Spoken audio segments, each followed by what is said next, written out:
Class কর আর থাক না ক্লাস করাচ্ছি না ক্লাসের টাইমে তুমি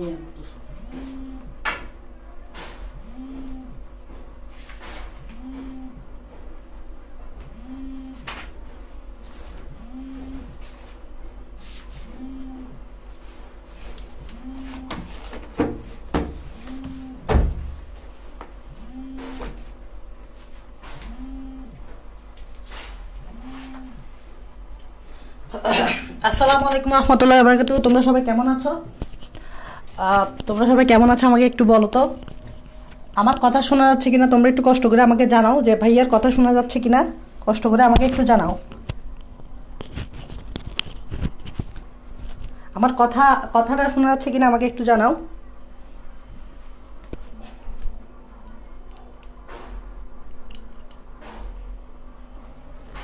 ভাইয়ার কথা শোনা যাচ্ছে কিনা আমাকে জানাও। আর ভিডিওটা ক্লিয়ার কিনা। আজকে আমরা পরিপাক এবং শোষণের লেকচার 5 নিয়ে আলোচনা করব, বিস্তারিত আলোচনা করব।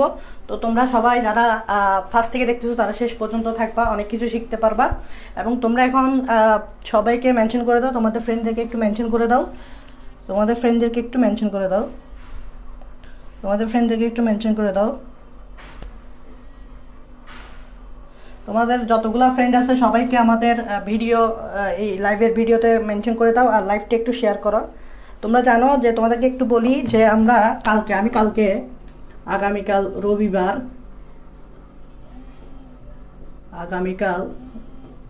মানে রবিবার আর কি, আমাদের অফলাইন ওরিয়েন্টেশন হবে। অফলাইন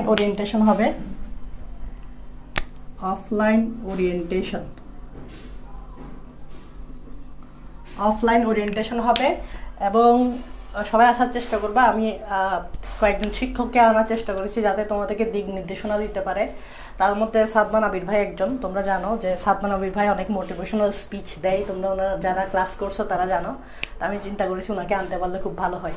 আর এছাড়া আমরা আমার এই অফলাইনের প্ল্যান নিয়ে তোমাদের সাথে আলোচনা করবো, আলোচনা করবো। এছাড়া আমরা কুইজ খেলবো, তারপর লটারি খেলবো, অনেক মজা হবে। সো যারা আসো, চট্টগ্রামে যারা আসো, বিশেষ করে এই আশেপাশে আসো যারা, চকবাজার, তারপর জিসি, এইসব জায়গায় যারা, এই তোমার বন্দর, এইসব জায়গায় যারা আসো, বা হালিশহর, হালিশহর, আগ্রাবাদ, চৌমনি, দেওয়ানহাট, টাইগার পার্কস, লালখান বাজার, এইসব জায়গায় যারা আসো তারা চলে আসতে পারো।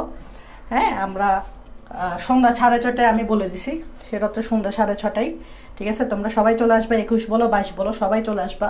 আমরা আরও অরিয়েন্টেশন করার চেষ্টা করব। প্রথম দিন সবাই আসবে, তারপর আমরা হয়তো একটু 21 পেজ 22 পেজ করে হয়তো অরিয়েন্টেশন করতে পারি। সো এটা প্রথম দিনের উপর ডিপেন্ড করতেছে। তো তোমরা সবাই চলে আসবা। এখানে বাধা ধরা নিয়ম নেই। 21 পেজ 22 পেজ যারা আসো তারা সবাই চলে আসবা এই আগামীকাল রবিবার সন্ধ্যা 6:30টায়। লোকেশনটা ক্যাপশনে দেওয়া আছে, তোমরা যদি খেয়াল করো লোকেশনটা কিন্তু ক্যাপশনে দেওয়া আছে। এবং জায়গা না চিনলে আমি আমার নাম্বারটাও আমি দিয়ে দিছি, তোমরা কল দিবা। জায়গা চিনবা না কেন, যারা চট্টগ্রামে থাকো অবশ্যই চিনবা। না চিনলে সমস্যা নেই, কল দিও। আচ্ছা, সেটা হচ্ছে তোমরা এখন ফ্রেন্ডদেরকে একটু মেনশন করে দাও, আর লাইভটা একটু শেয়ার করে দাও। সবাই আমাদের যে মেসেঞ্জার গ্রুপ আছে, মেসেঞ্জার গ্রুপে শেয়ার করে দাও, ফ্রেন্ডদেরকে মেনশন করে দাও, লাইভটা একটু শেয়ার করো। আমরা কিছুক্ষণের মধ্যে শুরু করতেছি।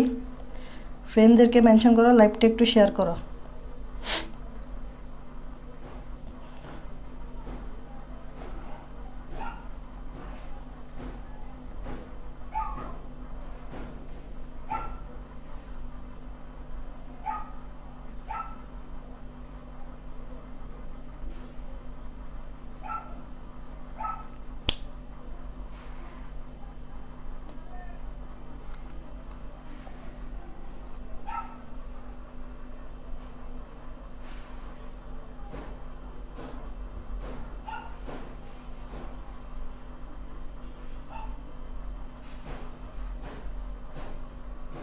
আশা করি আমাকে শোনা যাচ্ছে। ওকে,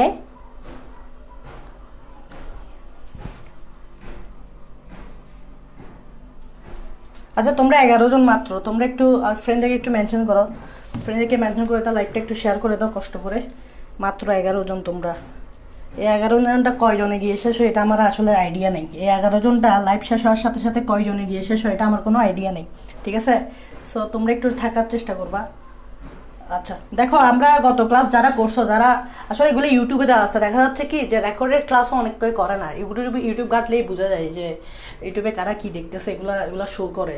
সো ইউটিউব দেখলেও কি মনে হয় যে রেকর্ডেড ক্লাসও মনে হয় তোমরা করো না, এরকম মনে হয়। কারণ এখানে দেখা যাচ্ছে কি যে দেখা যাচ্ছে কয়েকজন, হাতে গোনা কয়েকজন রেগুলার, যারা আবার করে তারা আবার রেগুলার করে, আর যারা করে না তারা একেবারে টোটালি করে না, এরকম ব্যাপার স্যাপার। তো যারা করে রেগুলার আমি দেখি অনেকেই করে রেগুলার, সবাই সংখ্যায় সেটা খুব কম, আর যারা করে না এটার সংখ্যা অনেক বেশি। তো রেকর্ডেড ক্লাসও অনেকে করে না, লাইভের কথা তো বাদই দিলাম, লাইভে তো করেই না, রেকর্ডেড ক্লাসও কিন্তু করে না, মানে তাজ্জব একটা ব্যাপার, রেকর্ডেরও করে না। অথচ দেখা যাবে কি যে বললে হয়তো বলবে যে ভাই আমরা রেকর্ডেড ক্লাস করি, অথচ রেকর্ডেড ক্লাসই করা হয় না। এই দেখো বিড়াল, দেখো এটা আমাকে ডিস্টার্ব করতাম স্যার। এই দেখো দেখো বিড়াল, যাও।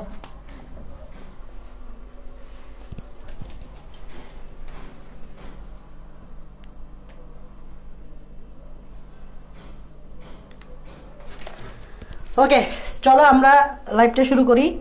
সেটা হচ্ছে লালা গ্রন্থি। আজকে আমরা আলোচনা করব লালা গ্রন্থি নিয়ে। আজকে আমরা আলোচনা করব লালা গ্রন্থি নিয়ে। আজকে আমরা আলোচনা করব কি নিয়ে? লালা গ্রন্থি নিয়ে। তো তোমরা একটু আমাকে এই আমার ক্লাস যারা আগে করছো, এটা মেডিকেল আসছে, তোমরা আগে আমাকে এই প্রশ্নটা একটু আনসার দাও। এটা মেডিকেলে আসছে, তোমরা যারা আগে করছো, মানুষের ক্ষেত্রে নিচের কোন তথ্যটি সঠিক? দেখি এটা পারো কিনা। আমি ইতিমধ্যে 4টা লেকচার নিয়ে ফেলছি, পারার কথা। কোন তত্ত্বটি সঠিক? এটা মেডিকেল আসছে, জাস্ট এই প্রশ্নটা করে আমরা কিন্তু পড়ায় চলে যাব। প্রশ্নটা হচ্ছে যে প্যারোটিড গ্রন্থি, সরি এটা দিবা সঠিক নয়, সঠিক নয়, সঠিক নয়। প্যারোটিড একটি লালা গ্রন্থি, সঠিক নয় বলছে। হ্যাঁ, কোন অপশনটা সঠিক নয়? এটা কোথায় আসছে? ম্যাটে। ম্যাট মানে কি? মেডিকেল। ম্যাট মানে কি? Medical, medical admission test. B number, নিচের কোন তথ্যটি সঠিক নেই সেটা দেখবা। বি নাম্বার হচ্ছে পূর্ণবয়স্ক মানুষের অ্যাপেন্ডিক্স একটি নিষ্ক্রিয় অঙ্গ। পূর্ণ বয়স্ক মানুষের ক্ষেত্রে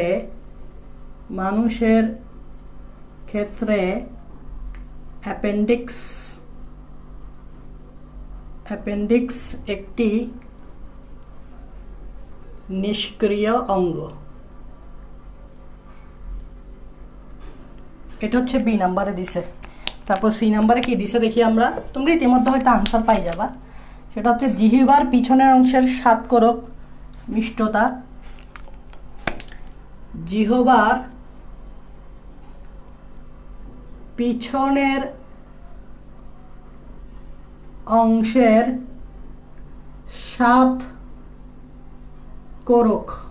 আমি একটু বলে রাখি, স্বাদকোরক মানে হচ্ছে টেস্ট বাট। স্বাদকোরক মানে হচ্ছে টেস্ট বাট। জিহ্বার পিছনের অংশের স্বাদকোরক মানে হচ্ছে টেস্ট বাট মিষ্টতা অনুভব করে।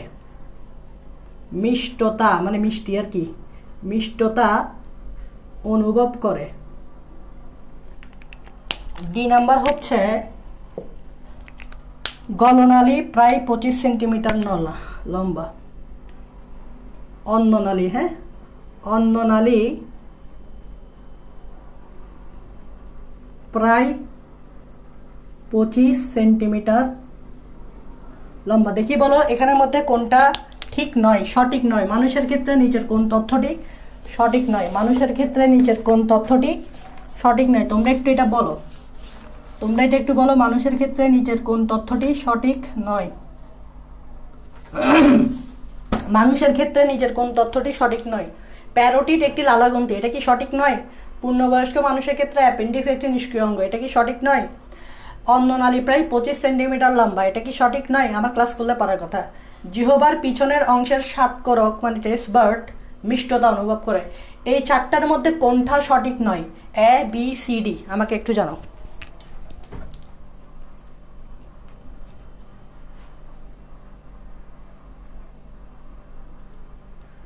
এই 10 জন থেকে কমে এখন কয়জন হয়ে গেছে? 6 জন হয়ে গেছে। বাহ, কি যে মানে কি যে বলবো তোমাদেরকে, আসলে আসলে এগুলো দেখলে আর আসলে ক্লাস নিতে ইচ্ছা করে না। 10 জন থেকে কমে এখন দেখছি 6 জন হয়ে গেছে। 6 জন থেকে কিছুক্ষণ পর কমে দেখবো 3 জন হয়ে গেছে। 3 জন থেকে কমে কিছুক্ষণ পর দেখবো 1 জন হয়ে গেছে। না, এই গ্রুপে মনে হয় ক্লাস নেওয়া যাবে না, আসলে গ্রুপটাই আমার ডিলিট মারতে হবে। অফলাইনে ফিরে যেতে হবে আমার, আমি আর অনলাইনে দেখা যাচ্ছে কন্টিনিউ করা যাবে না। ওকে, দেখো এইটার মধ্যে আনসার হচ্ছে এটাই হচ্ছে আনসার, যে এটাই সঠিক নয়। প্যারোটিড একটি লালাগ্রন্থি, আমি ফার্স্ট ক্লাসেই পড়েছি, এটা সঠিক। পূর্ণবয়স্ক মানুষের ক্ষেত্রে অ্যাপেন্ডিক্স একটি নিষ্ক্রিয় অঙ্গ, এটা সেকেন্ড ক্লাসে পড়েছি, এটাও সঠিক। অন্ননালী প্রায় 25 সেন্টিমিটার লম্বা, এটা ফার্স্ট ক্লাসে পড়েছি, এটাও সঠিক। তারপর 5th ক্লাসের আগে মানে 4th ক্লাসে এটাই পড়েছি, 4th ক্লাসে, এটা 5th ক্লাস, 4th ক্লাসে এটা পড়েছিলাম। জিহ্বার পিছনের অংশে অ্যাকচুয়ালি মিষ্টতা থাকে না, জিহ্বার পিছনের অংশে থাকে তিক্ততা। জিহ্বার পিছনের অংশের স্বাদকরকের হচ্ছে মিষ্টতা না, অ্যাকচুয়ালি এটা হবে তিক্ততা। তার মানে এটা ভুল। কোথায় আসছে? মেডিকেল আসছে। সো আসলে যার বেসিক ক্লিয়ার নাই, তুমি যত মুখস্থ করো, মুখস্থ করে পার পেতে পারবে না। তুমি হয়তো দেখা যাচ্ছে মুখস্থ করে দেখা যাচ্ছে মোটামুটি একটা নাম্বার পাচ্ছ আর কি, তো দেখা যাচ্ছে তোমার টিকাটা মুশকিল হয়ে যাবে। এখানে আসলে যারা টিকছে মানে এই পর্যন্ত, যারা যে কোনো জায়গায় টিকছে, সেটা মেডিকেল হোক, ভার্সিটি হোক, যে কোনো জায়গায় টিকছে, তাদেরকে জিজ্ঞেস করিও তারা মুখস্থ করে কি টিকছে নাকি তাদের বেসিকটা আসলে কাজে লাগছে। তাদেরকে জিজ্ঞেস করবা, যারা টিকছে তাদেরকে জিজ্ঞেস করবা যে তোমাদের মুখস্থ করাটা কাজে লাগছে নাকি তোমরা যে বেসিক মানে একাডেমিকভাবে যে বেসিকটা ক্লিয়ার রাখছিলেন, আপনারা যে একাডেমিক ক্ষেত্রে যে বেসিকটা ক্লিয়ার রাখছে এটা কাজে দিচ্ছে। তো তাদের সবার আনসার কিন্তু এটা হবে যে আমরা একাডেমিক ক্ষেত্রে যে বেসিকটা গ্যাদার করছিলাম, ওই বেসিকটাই আমাদেরকে অ্যাডমিশনে সাহায্য করছে। এসব মুখস্থ বিদ্যা দিয়ে তুমি কোথাও ভালো করবা না, বুঝে গেছে? সো পড়তে হবে মনোযোগ দিয়ে। মেডিকেলে তুমি যদি মনে করো 3 রাত পড়িয়ারে মুখস্থ করিয়ারে চান্স পেয়ে যাবো, 3 রাত পরে মুখস্থ করে চান্স পেয়ে যাবো, এগুলো আসলে বোকার সঙ্গে ভাগ করতে। আসলে যার বেসিক একাডেমিকটা ক্লিয়ার, যার একাডেমিক বেসিকটা ক্লিয়ার, তার আসলে সব ক্লিয়ার। একাডেমিক তো ক্লিয়ারই, সামনের অ্যাডমিশনটাও ক্লিয়ার হয়ে যাবে। সো বোকারা মানে অ্যাডমিশনের জন্য মনে করবে যে সামনে সময় পাবো, মনে করবে অ্যাডমিশনের জন্য ভাইয়া একটা লম্বা সময় পাবো, এরকম ভাববে। লম্বা সময় ভাইয়া বলবে যে ভাইয়া এই সময় আমরা ফাটাই ফেলবো। আসলে তোমার একাডেমিকটা যদি তুমি ঠিক মতো কভার করতে না পারো, তাহলে তুমি অ্যাডমিশনটা কীভাবে কভার করবা সেটা তুমি নিজের কাছেই প্রশ্ন করবো। যার একাডেমিকই কভার হয় না, তার অ্যাডমিশন কেমনে কভার হবে? কারণ অ্যাডমিশনের 60 থেকে 70% পড়া তো আমার একাডেমিকই থাকে, মানে একাডেমিকভাবেই বেসিকটা থাকে। 30% তো আমাকে অ্যাডমিশনের জন্য আলাদা করে কষ্ট করতে হয়। সো একাডেমিক বেসিক ছাড়া জীবনও অ্যাডমিশনে, মেডিকেল বলো বা ভার্সিটি বলো, কোনো জায়গায় সম্ভব না। যারা টিকছে তাদেরকে জিজ্ঞেস করিও। আর যারা বলবে ভাই মুখস্থ বিদ্যা করে টিকছি, তারা আসলে এক্সেপশনাল। একটা হচ্ছে এক্সেপশনাল, 2 নম্বর হচ্ছে লটারি খেলে লটারি, অনেকে আবার ভাগ্যের জোরে টিকে যায়, এরকম টিকছে, লটারি বা ভাগ্যের জোরে টিকছে। আর হচ্ছে তার এক্সেপশনাল, এরকম হইতে পারে তার এক্সেপশনাল অথবা লটারি খেলে দিচ্ছে। এখন তুমি কি নিজেকে এক্সেপশনাল মনে করো বা তুমি কি নিজেকে ভাগ্যবান মনে করো? যদি মনে না করো তাহলে তোমার জিনিসগুলো ক্লিয়ার থাকতে হবে, এটাই হচ্ছে কথা, ঠিক আছে? এখানে আসলে বেসিক ক্লিয়ার রাখতে হবে। আচ্ছা, এটা মেডিকেল আসছিল। আমরা কিন্তু 5th লেকচারের পরে কিন্তু একটা পরীক্ষা নিব, 1 থেকে 5 পর্যন্ত পরিপাকের যা যা আছে তোমরা একটু কষ্ট করে মেনশন করে দাও, শিক্ষার্থীদের, ফ্রেন্ডদেরকে লাইভটা একটু শেয়ার করো। দেখো, লালা গ্রন্থি মূলত 3 ধরনের, এটা 3 ধরনের না 3 জোড়া। এটা আমি ফার্স্ট ক্লাসে পড়াইছিলাম, সেকেন্ড ক্লাসেও পড়াইতে হবে, এই ক্লাসেও পড়াইতে হবে, কারণ আছে। লালা গ্রন্থি হচ্ছে কয় জোড়া? 3 জোড়া, এটা মাথায় রাখবা। লালাগ্রন্থি কয় জোড়া? 3 জোড়া। মেইনলি 3 জোড়া বলি, বাট আসলে আমাদের লালাগ্রন্থি 3 জোড়া না, আমাদের লালাগ্রন্থি অনেক আছে, হিসাব ছাড়া আমাদের লালাগ্রন্থি অনেক আছে। বাট মেইনলি ফাংশন যেগুলো করে এই 3 জোড়া লালাগ্রন্থি ফাংশন করে। আমাদের কিন্তু আরও মাইনর লালাগ্রন্থিও কিন্তু আছে, তোমরা যদি না জানো তোমরা আমি তোদেরকে বলে রাখি, লালা গ্রন্থি শুধুমাত্র আমাদের এই 3 জোড়া না, আরও আছে যেগুলো আসলে মাইনর মানে এগুলো আসলে তেমন ভূমিকা পালন করে না, বিধে এগুলো আমরা পড়ি না। জাস্ট এই 3টা ভূমিকা পালন করে বিধে এই 3টা আমরা পড়ি। তার মানে শুধুমাত্র 3 জোড়া যে এমন না, বাট অনেক আছে। যেমন রিসেন্টলি যদি তুমি দেখো, রিসেন্টলি কিন্তু বলা হচ্ছে একটাকে লালা গ্রন্থি হিসেবে বলা হচ্ছে, যদি তুমি শুনে থাকো। নামটা আমি ভুলে গেছি। রিসেন্টলি একটা লালা গ্রন্থি বিজ্ঞানীরা বলতেছে যে একটা লালা গ্রন্থি আবিষ্কার হয়েছে, অথচ লালা গ্রন্থি তো অনেকগুলা আবিষ্কার হয়েছে বলতে অ্যাকচুয়ালি বুঝাতে যাচ্ছে যে এটা বলতেছে এটা মনে হয় পরিপাকে কোনো ভূমিকা রাখে, এরকম এখনো শিওর না, এরকম টাইপসের। সো দেখো লালা গ্রন্থি 3টা, কি 3 জোড়া। 3 জোড়ার মধ্যে একটা হচ্ছে প্যারোটিড গ্রন্থি বা গ্ল্যান্ড, একটা হচ্ছে সাবলিঙ্গুয়াল, আরেকটা হচ্ছে সাবম্যান্ডিবুলার। ভালোভাবে খেয়াল করো, একটা হচ্ছে প্যারোটিড, একটা হচ্ছে সাবলিঙ্গুয়াল, আর একটা হচ্ছে সাবম্যান্ডিবুলার। তো প্যারোটিড এক জোড়া, সাবলিঙ্গুয়ালও এক জোড়া, সাবম্যান্ডিবুলারও এক জোড়া। তাহলে কয় জোড়া হয়েছে হিসাব করো, দেখো 3 জোড়া, সবগুলো এক জোড়া করে। প্যারোটিড এক জোড়া, সাবলিঙ্গুয়াল এক জোড়া, সাবম্যান্ডিবুলার এক জোড়া। সবগুলো কয় জোড়া করে এক জোড়া করে। এখন এটার নাম প্যারোটিড কেন হয়েছে, এটার নাম সাবলিঙ্গুয়াল কেন হয়েছে, এটার নাম সাবম্যান্ডিবুলার কেন হয়েছে, এটা তো জানাটা জরুরি, অবশ্যই জানতে জরুরি। আমি বারবার বলি বায়োলজিতে নামগুলা আসলে এমনি দেওয়া হয় না, এগুলার কোনো কিছু রিজন থাকে। তুমি যদি বায়োলজির শব্দগুলোর নামগুলো কেন এরকম দেওয়া হয়েছে রিজনটা বুঝতে পারো, তাহলে তোমার কাছে জিনিসটা অনেক সোজা হয়ে যায়, যেটা তোমরা ইতিমধ্যে হয়তো অনেক ক্লাস করার মাধ্যমে জেনে গেছো। এই প্যারোটিড মানেটা কি দেখো, এই প্যারোটিড শব্দটা 2টা আছে, একটা হচ্ছে প্যারা। এই প্যারা মানে আমরা যে প্যারা বলি ওই প্যারা না, এই প্যারা মানে হচ্ছে পাশে, এই প্যারা মানে হচ্ছে পাশে।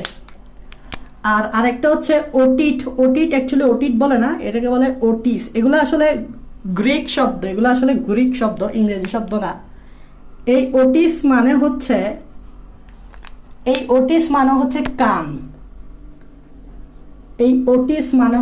কান, তাহলে প্যারোটিড মানে হচ্ছে পাশে কান। তার মানে অ্যাকচুয়ালি পাশে কান বলা হচ্ছে না, এটা বলা হচ্ছে কানের পাশে। তার মানে প্যারোটিড গ্ল্যান্ড, এটার নাম প্যারোটিড কেন হয়েছে, কারণ এই প্যারোটিড গ্ল্যান্ডটা, এই যে আমার কান দেখা যাচ্ছে কানের পাশে, এখানে এই যে কানের পাশে একটু নিচে এই জায়গায় প্যারোটিড গ্ল্যান্ড আছে। দেখো এখানে একটা, এই যে আমার একটা কান না, আমার একটা কানের পাশে এদিক দিয়ে, এই যে কানের পাশে এদিক দিয়ে প্যারোটিড, আবার ওদিক দিয়ে আরেকটা কান আছে না, এই যে কান, এই কানের পাশে আরেকটা আছে। তাহলে কয় জোড়া, এক জোড়া হয়েছে। এই যে কানের পাশে এদিক দিয়ে একটা, এদিক দিয়ে একটা, ওই কানের পাশে আরেকটা, তাহলে এক জোড়া, ঠিক আছে। আচ্ছা, এটা আমরা চিত্র দেখাবো। সাবলিঙ্গুয়াল মানেটা কি, সাব কথাটা মানে হচ্ছে নিচে, আর লিঙ্গুয়াল কথাটা মানে কি, লিঙ্গুয়াল কথাটা মানে হচ্ছে জিহবা। তাহলে এই গ্রন্থিটার নাম সাবলিঙ্গুয়াল কেন হয়েছে, দ্যাট মিনস এই গ্রন্থিটা জিহবার নিচে থাকে। তার মানে গ্রন্থিটা কোথায় থাকে, জিহবার নিচে থাকে, তাই এটাকে বলা হয় সাবলিঙ্গুয়াল। আমি যদি আমার জিহ্বাটা দেখে, এই জিহ্বার নিচে, জিহ্বাটাকে ওইভাবে উল্টে যে নিচে আছে না, ওই জিহ্বাটার নিচে। তারপর সাবম্যান্ডিবুলার কেন হয়েছে, সাব মানে আবার নিচে, ম্যান্ডিবুলার মানে হচ্ছে আমার নিম্ন চোয়াল। দেখো এটা হচ্ছে আমার নিম্ন চোয়াল, আর এটা হচ্ছে আমার ঊর্ধ্ব চোয়ালকে বলা হয় ম্যাক্সিলারি, আর নিম্ন চোয়ালকে বলা হয় ম্যান্ডিবল। সো ম্যান্ডিবল মানে হচ্ছে নিম্ন চোয়াল, নিচের চোয়ালটা। হ্যাঁ, তার মানে বোঝাই যাচ্ছে যে এটার নাম কেন এই সাবম্যান্ডিবুলার হয়েছে, বিকজ এটা নিম্ন চোয়ালের নিচে থাকে। তার মানে এই গ্রন্থিগুলোর নাম এরকম কেন হয়েছে আশা করি বুঝতে পারছো। সবগুলো এক জোড়া করে। প্যারোটিড হচ্ছে কানের পাশে, সাবলিঙ্গুয়াল হচ্ছে জিহ্বার নিচে, আর সাবম্যান্ডিবুলার হচ্ছে নিম্ন চোয়াল, মানে আমার এটা নিম্ন চোয়াল না, নিম্ন চোয়ালের নিচে। মনে রাখবা এই 3টার মধ্যে প্যারোটিড গ্রন্থিটা সবচেয়ে বড়, এটা বড়। এটা হয়তো পরীক্ষায় আসতে পারে যে নিচের কোন গ্রন্থি, আচ্ছা হয়তো এরকম বলবে যে লালা গ্রন্থির মধ্যে কোনটি বড়, সেটা হচ্ছে প্যারোটিড। তাহলে এই তিনটার মধ্যে প্যারোটিড গ্রন্থিটা একটু বড়, যেটা কানের পাশে থাকে। দেখো কানের পাশে যেটা থাকে, এই প্যারোটিড লালা গ্রন্থিটা অনেক বড়। তাহলে আশা করি প্যারোটিড নামটা এরকম কেন হয়েছে বুঝছো, সাবলিঙ্গুয়াল নামটা এরকম কেন হয়েছে বুঝছো, সাবম্যান্ডিবুলার নামটা এরকম কেন হয়েছে বুঝছো। এখন এই জিনিসটাকে আমরা একটা ফিগারের মাধ্যমে যদি দেখি, ব্যাপারটা আরও ইজি হয়ে যাবে। চলো এই তিনটা লালা গ্রন্থিকে আমরা ফিগারের মাধ্যমে দেখাবো। তবে মনে রাখবা, লালা গ্রন্থির অ্যাকচুয়ালি কাজটা খুবই ইম্পর্টেন্ট। লালা গ্রন্থির কাজটা ইম্পর্টেন্ট এই জন্য, আমাদের যে খাদ্য পরিপাকের দরকার পড়ে, খাদ্য পরিপাকের লালা ছাড়া পসিবল না। বিকজ লালা যেরকম খাদ্যকে মিশাই ফেলে, নরম করে ফেলে, গিলতে সাহায্য করে। আরেকটা হচ্ছে লালাতে এনজাইম থাকে, খাবার পরিপাককারী, কার্বোহাইড্রেট পরিপাককারী কি থাকে, এনজাইম থাকে। ওই এনজাইম দিয়ে আমরা খাবারগুলোকে ভাঙি। এই জন্য আমার লালাটা খুব গুরুত্বপূর্ণ এক্সাম দরকার। সো লালা গ্রন্থির অ্যাকচুয়ালি কাহিনী হচ্ছে, এই লালা গ্রন্থি থেকে লালা, উলালা বা লালা, নট উলালা, লালা বা স্যালিবা নিঃসরণ করে। তাহলে লালা গ্রন্থি অ্যাকচুয়ালি আমরা যেটাকে স্যাপ বলি, থুতু বলি, যেটাকে আমরা থুতু বলি, থুতু, এটাই লালা, থুতু। অনেকে আমরা থুতুকে খারাপ জিনিস বলি না, কি একটা জিনিস থুতু, থুতু কি খারাপ জিনিস না। এটা না থাকলে তোমার মুখে খাবার পরিপাক হইতো না ঠিক মতো। সো থুতু ভালো। সো লালা বা স্যালাইভা, যেটাকে আমরা থুতু বলি, ওইটাই লালা গ্রন্থি থেকে নিঃসরিত হয়। সো লালা গ্রন্থি এই 3 জোড়া। চলো আমরা এই 3 জোড়ার একটা ফিগার দেখে আসি। ফিগারটা ভালোভাবে বুঝতে হবে। ফিগারটা বুঝলে বইয়ের কথাগুলো তোমার বুঝতে সুবিধা হবে, চলো আমরা একটু ফিগারটা দেখি। আমরা একটা মানুষের মাথা আঁকবো। এখানে মানুষের এভাবে একটা মাথা আঁকবো। এটা হচ্ছে নাক, এটা হচ্ছে মানুষের মাথার নাক। এটা হচ্ছে মানুষের মাথার কি, নাক।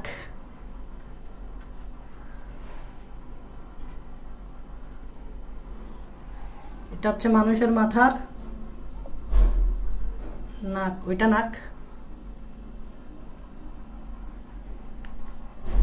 একটু দেখো,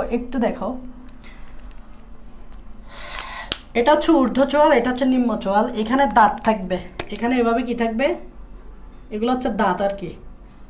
ঊর্ধ্ব চোয়ালে এরকম দাঁত আছে, নিম্ন চোয়ালেও কিন্তু এরকম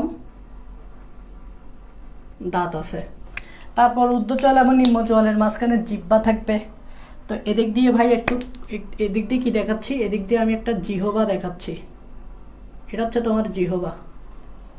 হ্যাঁ, এই আমি একটু ইন্ডিকেট করে দিচ্ছি, এটা হচ্ছে আমার জিহ্বা। এটা হচ্ছে ঊর্ধ্ব চোয়াল, এটা হচ্ছে নিম্ন চোয়াল। সো ঊর্ধ্ব চোয়াল, এটা হচ্ছে ঊর্ধ্ব চোয়াল, যেটাকে আমরা ম্যাক্সিলারি বলি। ঊর্ধ্ব চোয়ালকে আমরা কি বলি, ম্যাক্সিলারি। আর এটা হচ্ছে নিম্ন চোয়াল, নিম্ন চোয়ালকে আমরা কি বলি, ম্যান্ডিবুলার। নিম্ন চোয়ালকে আমরা বলি ম্যান্ডিবুলার। আর এদিক দিয়ে আমার একটা কান আছে, ধরো এদিক দিয়ে কান তো 2 পাশে থাকে, তো এদিক দিয়ে এক পাশে আমি এভাবে কান দেখালাম। এটা হচ্ছে আমার কান, এটা হচ্ছে আমার কান। দেখো আমি বলছিলাম প্যারোটিড যেটা সবচেয়ে বড়, এটা কিন্তু কানের পাশে একটু নিচে থাকবে। এই যে কানের পাশে একটু নিচে, তার মানে আমি এখানে দেখাচ্ছি, প্যারোটিড দেখাচ্ছি। এই যে প্যারোটিড এখানে এভাবে বড় করে প্যারোটিড থাকবে। এটাই হচ্ছে আমার প্যারোটিড লালা গ্রন্থি, এটাই হচ্ছে আমার প্যারোটিড লালা গ্রন্থি। কানের পাশে একটু নিচে থাকে, কানের পাশে একটু নিচে থাকে, এক। ঠিক আছে, কানের পাশে একটু নিচে থাকে। এখন মজার ব্যাপার কি জানো, এই যে প্যারোটিড গ্রন্থিটা দেখতেছো, এখান থেকে তো লালা নিঃসরণ হবে। লালা, এই যে আমি বললাম লালা গ্রন্থি কাজ কি, লালা নিঃসরণ করা। তার মানে প্যারোটিড থেকে লালা নিঃসরণ করবে। এখন লালা নিঃসরণ করার জন্য তো একটা নালী লাগবে, যে নালী দিয়ে লালাটা বাহিত হবে। স্বাভাবিক, কোনো তরল পদার্থ, সেটা এনজাইম হোক, সেটা অন্য কিছু হোক, আমরা জানি একটা নালীর মাধ্যমে প্রবাহিত হয়। তাহলে এদিক দিয়ে একটা নালী লাগবে না? দেখো আমরা এদিক দিয়ে একটা নালী দেখাচ্ছি, এখান থেকে এরকম একটা নালী বের হবে। নালী বের হয়ে এই ঊর্ধ্ব চোয়ালে যাবে, এখান থেকে এরকম একটা নালী বের হয়ে ঊর্ধ্ব চোয়ালে যাবে। এই যে নালী, দেখছ, এই যে নালী, এটা হচ্ছে নালী। এই নালী দিয়ে লালা বাহিত হবে, লালাগ্রন্থি থেকে লালীগুলা এই নালী দিয়ে বাহিত হবে। তাহলে এটা কি বলতো? নালী। তাহলে নালীটা কোথায়? ঊর্ধ্ব চোয়ালে সম্মুক্ত। তার মানে এই যে নালী, এটা হচ্ছে কি? নালী। তো অ্যাকচুয়ালি এই লালা প্যারোটিড গ্রন্থিটা লালাগুলা কোন জায়গায় নিঃসরণ করে? সেটা হচ্ছে আমাদের যে ঊর্ধ্ব চোয়াল আছে, মানে ম্যাক্সিলারি ঊর্ধ্ব চোয়াল, ঊর্ধ্ব চোয়ালের একেবারে শেষের দিকে যদি তুমি দাঁত দেখো, ওই দাঁতটার নাম কি বলতো? মোলার দাঁত। তাহলে ঊর্ধ্ব চোয়ালের যে দাঁত, ওটাকে আমি বলবো ঊর্ধ্ব মোলার। ভালোভাবে খেয়াল করো, এটা হচ্ছে আমার ঊর্ধ্ব চোয়াল, এটা এখানে থাকবে ঊর্ধ্ব চোয়ালের দাঁত। ঊর্ধ্ব চোয়ালের মধ্যে একেবারে শেষের মাথায় যে দাঁতটা থাকবে, এটাকে আমরা মোলার বলছিলাম না? যারা দাঁতের ক্লাসটা পড়ছো তারা বুঝতেছ। ওই দাঁতটাকে আমরা বলি ঊর্ধ্ব মোলার, যেহেতু ঊর্ধ্বে থাকে। তো ঊর্ধ্ব মোলারের বিপরীতে আমার কি থাকে বলতো? একটু ভিতরে একটু টাচ করতে হবে তোমাকে হাত দিয়ে। ঊর্ধ্ব মোলারের দাঁতের বিপরীতে গাল থাকে। গাল কি থাকে? গাল। গালের ভিতরের সারফেসটা আর কি, বা এভাবে ধরলে, গাল ধরলে, তুমি যে চিক ধরো, তোমার চিক এদিক দিয়ে না, ভিতর দিয়ে যদি ধরো, যে চিকটা, সেই চিকেই লালা নিঃসরণ করে। তার মানে এই যে প্যারোটিড গ্রন্থিটা, নালীটা কিন্তু ঊর্ধ্ব চোয়ালেরই আছে।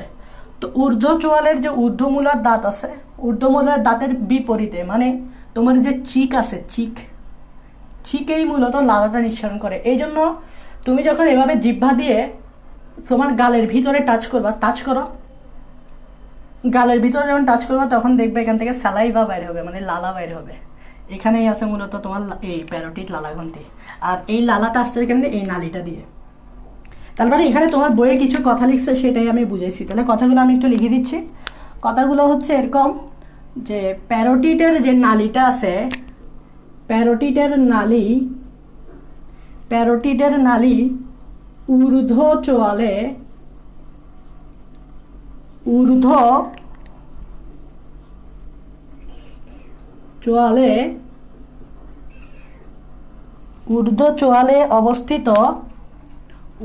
চোয়ালে অবস্থিত মোলার দাঁতের অপোজিটে, মোলার দাঁতের বিপরীতে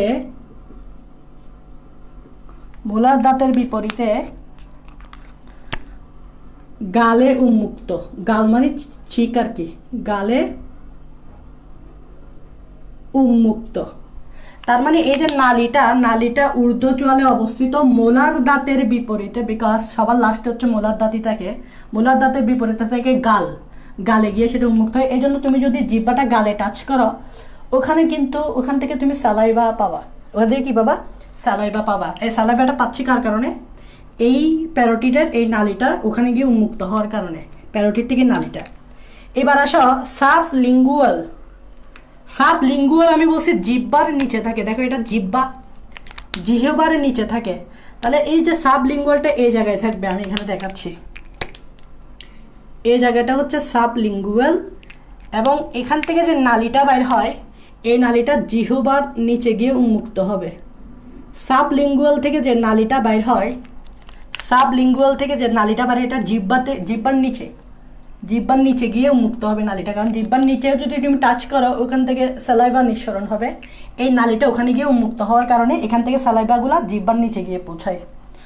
তার মানে এটার নাম কি বলতো? এটার নাম হচ্ছে সাবলিঙ্গুয়াল। তাহলে এটা নিয়ে বইয়ে কিছু কথা আছে, আমি সেটা লিখে দিচ্ছি। সাবলিঙ্গুয়াল নিয়ে কি বলছে? এখান থেকে সাবলিঙ্গুয়াল থেকে যে নালীটা বের হয়, নালী জিহ্বার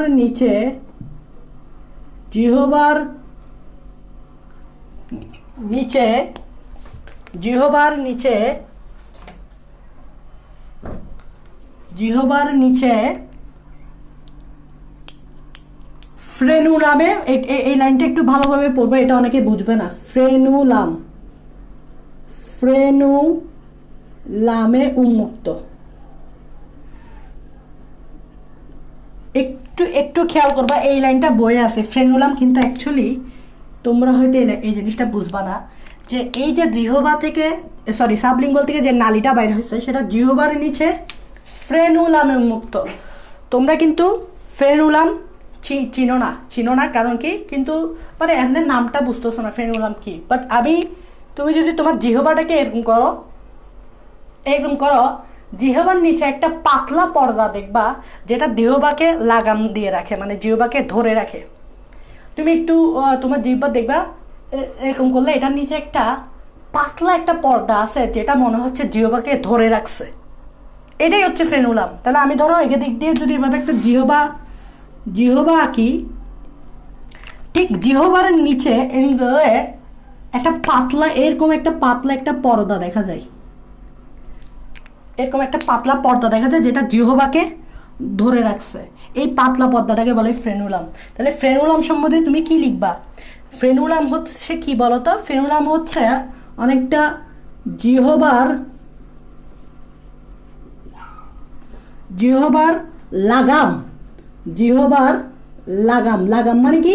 এটা জিহবাকে ধরে রাখছে পাতলা পর্দাটা, জিহবার লাগাম যা জিহবাকে ধরে রাখে, যা জিহবাকে ধরে রাখে। এই করলে দেখবা এখানে একটা পাতলা পর্দা আছে, এটা হচ্ছে ফ্রেনুলাম। এটা হচ্ছে অনেকটা লাগাম টাইপসের, যেরকম আমরা সমুদ্রে যখন জাহাজ থাকে বা জাহাজ তীরে আসে বা নৌকা যখন তীরে আসে তখন আমরা একটা লাগাম দিয়ে রাখি না, যাতে নৌকাটা স্রোতের ছুটে চলে না যায় বা জাহাজটা স্রোতের ছুটে চলে না যায়, লাগাম দিয়ে রাখি না। অনেকটা এরকম আমার জিহ্বা অনেক নড়াচড়া করে, তো যে কোনো সময় আমার জিহ্বাটা ছুটে চলে যেতে পারে, মানে এত নড়াচড়া করে জিহ্বা। তো জিহ্বাটা যাতে তার জায়গায় থাকে সেজন্য জিহ্বাটার নিচে এই ফ্রেনুলামটা থাকে যেটা জিহ্বাকে ধরে রাখে। তো এটাকে বলা হয় জিহ্বার লাগাম যা জিহ্বাকে ধরে রাখে। অ্যাকচুয়ালি এটা কি? অ্যাকচুয়ালি এটা একটা মেমব্রেন, এটা একটা পর্দা। এটা একটা কি? এই যে ফ্রেনুলাম এটা একটা কি? এটা একটা জিহ্বার লাগাম, মানে এটা একটা কি? পর্দা। এটা হচ্ছে একটা পর্দা। এই ফ্রেনুলাম হচ্ছে একটা পর্দা যেটা জিহ্বার লাগাম যা জিহ্বাকে ধরে রাখে। এই সাবলিঙ্গুয়াল থেকে যে নালীটা বাইর হয় ওই নালীটাই জিহ্বার নিচে ফ্রেনুলামে উন্মুক্ত হয়। তাই তুমি যখন এখান থেকে একমিং করবা, নিচ থেকে তোমার স্যালাইভার নিঃসরণ ঘটে, জিহ্বার নিচ থেকে স্যালাইভার নিঃসরণ ঘটে। এইখান থেকে তোমার লিঙ্গুয়াল থেকে এই নালী দিয়ে ফ্রেনুলামে উন্মুক্ত হওয়ার কারণে। বুঝা গেছে? তো ফ্রেনুলাম আশা করি বুঝতে পারছো। হ্যাঁ, তোমরা কিন্তু এই জিনিসটা দেখছো, ফ্রেনুলামটা দেখছো, জিহ্বা উল্টেলে কিন্তু এরকম পাতলা পর্দা দেখা যায়, এটাই ফ্রেনুলাম। আশা করি এখন ফ্রেনুলাম কথাটা বুঝতে পারছো, যেটা বইয়ে লেখা পাবা, কাজী আজমল স্যারের বইয়ে লেখা পাবা, কিন্তু ওখানে বিস্তারিত বলে নাই হোয়াট ইজ ফ্রেনুলাম, ওখানে এটা বিস্তারিত বলে নাই। আচ্ছা, গেল এই দুইটা গেল, সাব প্যারোটিড এবং সাবলিঙ্গুয়াল। আরেকটা আছে, আরেকটা কি বলো তো? আরেকটা হচ্ছে তোমার এই যে হ্যাঁ আরেকটা বলি নাই, আরেকটা হচ্ছে তোমার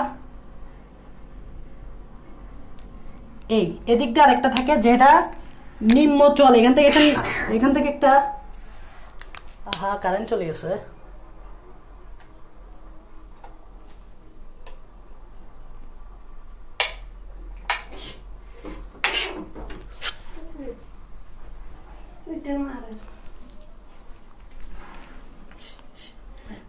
নিয়ে যাও তো মো, নিয়ে যাও হ্যাঁ ছোটটা নিয়ে যাও, কারেন্টটা চলে গেছে। আচ্ছা, তোমরা দেখতেছো নাকি আমাকে একটু বলো তো? কারেন্ট চলে গেছে অ্যাকচুয়ালি, আশা করি অল্প স্বল্প দেখা যাচ্ছে।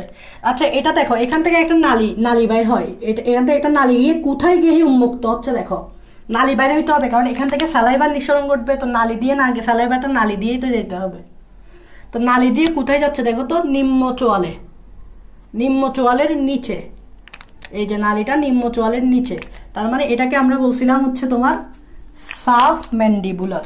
এটাই হচ্ছে আমাদের সাবম্যান্ডিবুলার প্যারোটিড গ্রন্থি, যেটা থেকে নালীটা কোথায় গিয়ে উন্মুক্ত হয়? এখান থেকে নালীটা কোথায় গিয়ে উন্মুক্ত হয়? নিম্ন চোয়ালের নিচে উন্মুক্ত হয়, এই জন্য তুমি এই জিনিসটা আমি তোমাকে বলতেছি, একটা প্র্যাকটিক্যাল এক্সাম্পল দিবা। জিহ্বা দিয়ে ইনসিজার দাঁত আছে না, নিচের চোয়ালের যে ইনসিজার দাঁত, এ দেখো তুমি করো, জিহ্বাটা নাও, জিহ্বাটা আমার এটা আমার নিচের চোয়ালে ইনসিজার দাঁতটাকে স্পর্শ করো, এরকম ইনসিজার দাঁতটাকে স্পর্শ করে দেখবে এখান থেকে সালাইভা নিঃসরণ করতেছে। বিকজ এই জায়গায় আছে আমার সাবমেন্ডিবুলার, এবং সাবমেন্ডিবুলার থেকে যে নালীটা বাইর হয় ওই নালীটা নিম্ন চোয়ালের নিচে গিয়ে উন্মুক্ত হয়, তো ওখানে তুমি সালাইভা পাবা। তাহলে এভাবে সালাইভাগুলা এভাবে তোমার অবস্থানটা এভাবে, তিনটা লালাগ্রন্থের অবস্থান এরকম, এবং ওখান থেকে যে নালীগুলা বের হয় ওই নালীগুলো কোথায় গিয়ে উন্মুক্ত হয়েছে ওটা বলা হয়েছে, যাতে তুমি ওই জায়গায় যাতে কি পাও, সালাইভা পাও। কোথায় গিয়ে উন্মুক্ত মানে কি, ওখানেই তুমি কি পাবা, সালাইভা পাবা বা লালা পাবা, এটাই হচ্ছে কথা। তো আশা করি এই জিনিসটা তোমরা বুঝতে পারছো। ওকে ওকে, আশা করি বুঝতে পারছো পজিশনটা। এখন চলো আমরা এই যে লালা গ্রন্থি, এই লালা গ্রন্থি যে লালার কথা বলছি, লালা নিয়ে আমরা আলোচনা করব। আমরা লালা গ্রন্থে কি নিয়ে আলোচনা করব, লালা নিয়ে আলোচনা করব। লালা মানে কি, স্যালাইভা, লালা বা স্যালাইভা নিয়ে আলোচনা করব। এই লালা বা স্যালাইভাটা অ্যাকচুয়ালি কি?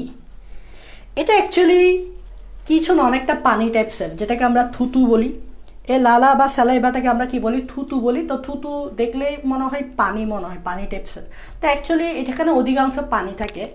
সো লালাতে অ্যাকচুয়ালি অনেক তিন ধরনের, এটাকে আমি তিনটে উপাদানে ভাগ করতে পারি। লালাতে তোমার তিন ধরনের জিনিস থাকে, লালাতে তিন ধরনের, প্রায় 90 থেকে 95% যে জিনিসটা থাকে, সরি এখানে ভুল হয়েছে, 90 থেকে 95 না, এটা হবে তোমার 95.5 থেকে 99.5% পানি পাওয়া। দেখো কতগুলা পানি, আমার লালাতে কতগুলা পানি থাকে, তাই এটাকে আমি বেশিরভাগ ক্ষেত্রে থুতু বলতে পানি বলা যায়। 95 থেকে 99.5% হচ্ছে পানি। তারপর মাত্র 0.2% হচ্ছে অজৈব লবণ। তার মানে লালা একটু কিন্তু লবণাক্ত হয়, বিকজ এখানে 0 থেকে 0.2% অজৈব লবণ থাকে। আবার লালাতে কি থাকে, এনজাইম থাকে। সেটা হইতে পারে পরিপাকের জন্য এনজাইম, সেটা হইতে পারে পরিপাকের জন্য এনজাইম না। সো অনেক ধরনের এনজাইম থাকে, তার মধ্যে আমরা জানি যে রাসায়নিক পরিপাক করার জন্য এনজাইম থাকে আমার লালাতে, যার কারণে লালা খাদ্যের রাসায়নিক পরিপাকে ভূমিকা রাখে। লালা কিন্তু খাদ্যের রাসায়নিক পরিপাকে ভূমিকা রাখে, বিকজ লালাতে খাবার পরিপাককারী এনজাইম থাকে। তার মানে 0.3%, আর বাকি আছে কত, হিসাব করে দেখো, আর বাকি আছে 0.3%। ওই 0.3% হচ্ছে এনজাইম। এখন এনজাইমগুলো হতে পারে পরিপাকের জন্য এনজাইম থাকবে, এবং পরিপাকের বাইরেও এনজাইম থাকবে যেগুলো অন্যান্য কাজগুলো করবে। এখন এনজাইমগুলো কীরকম হতে পারে, পরিপাকের জন্য এনজাইম থাকবে যেটা আমার রাসায়নিক পরিপাক করবে, আর একটা হচ্ছে পরিপাকের বাইরে থাকবে, মানে অন্যান্য কাজ করবে, আমরা দেখব। তাহলে এটাই হচ্ছে লালার অংশ, বিভিন্ন অংশ লালাতে অ্যাকচুয়ালি কী থাকে, ঠিক আছে। এবং লালা কিন্তু সামান্য অম্লীয়। তুমি যদি দেখো লালা কিন্তু আবার আমাদের যে লালাটা কিন্তু আবার সামান্য অম্লীয়। এখানে একটু বলতে পারো লালা হচ্ছে সামান্য অম্লীয়,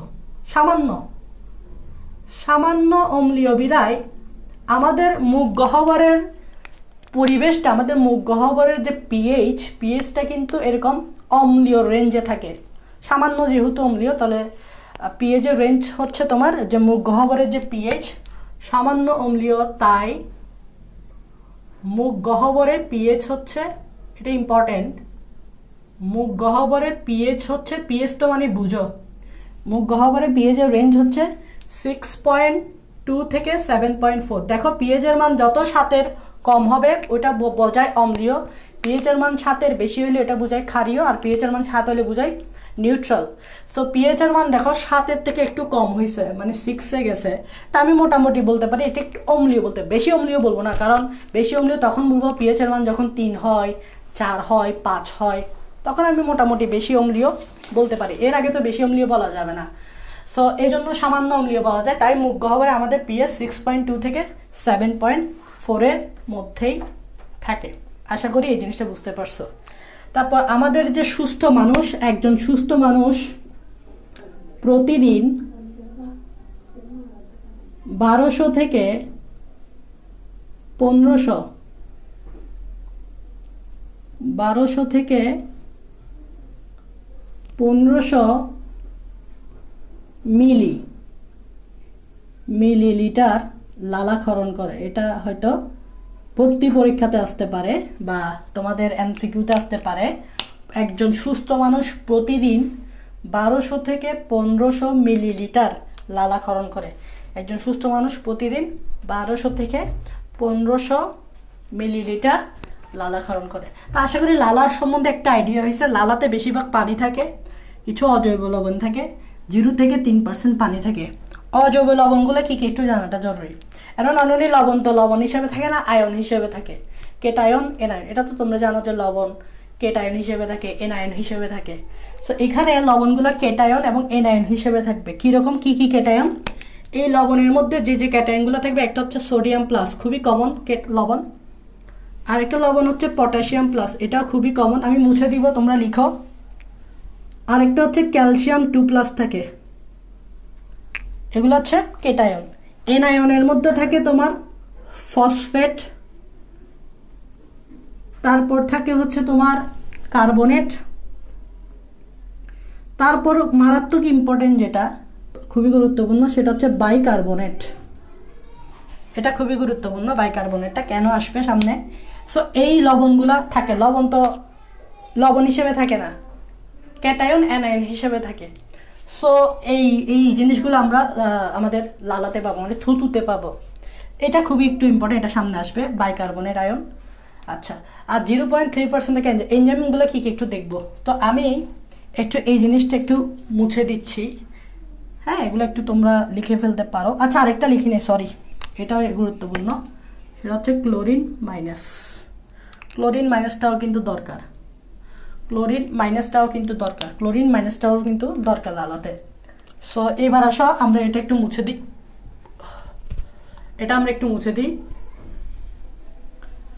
এই যে 0.3% এনজাইম থাকি, তার মধ্যে কিছু এনজাইম পরিপাকে ভূমিকা রাখে। তার মানে 0.3% এনজাইমের মধ্যে মুখ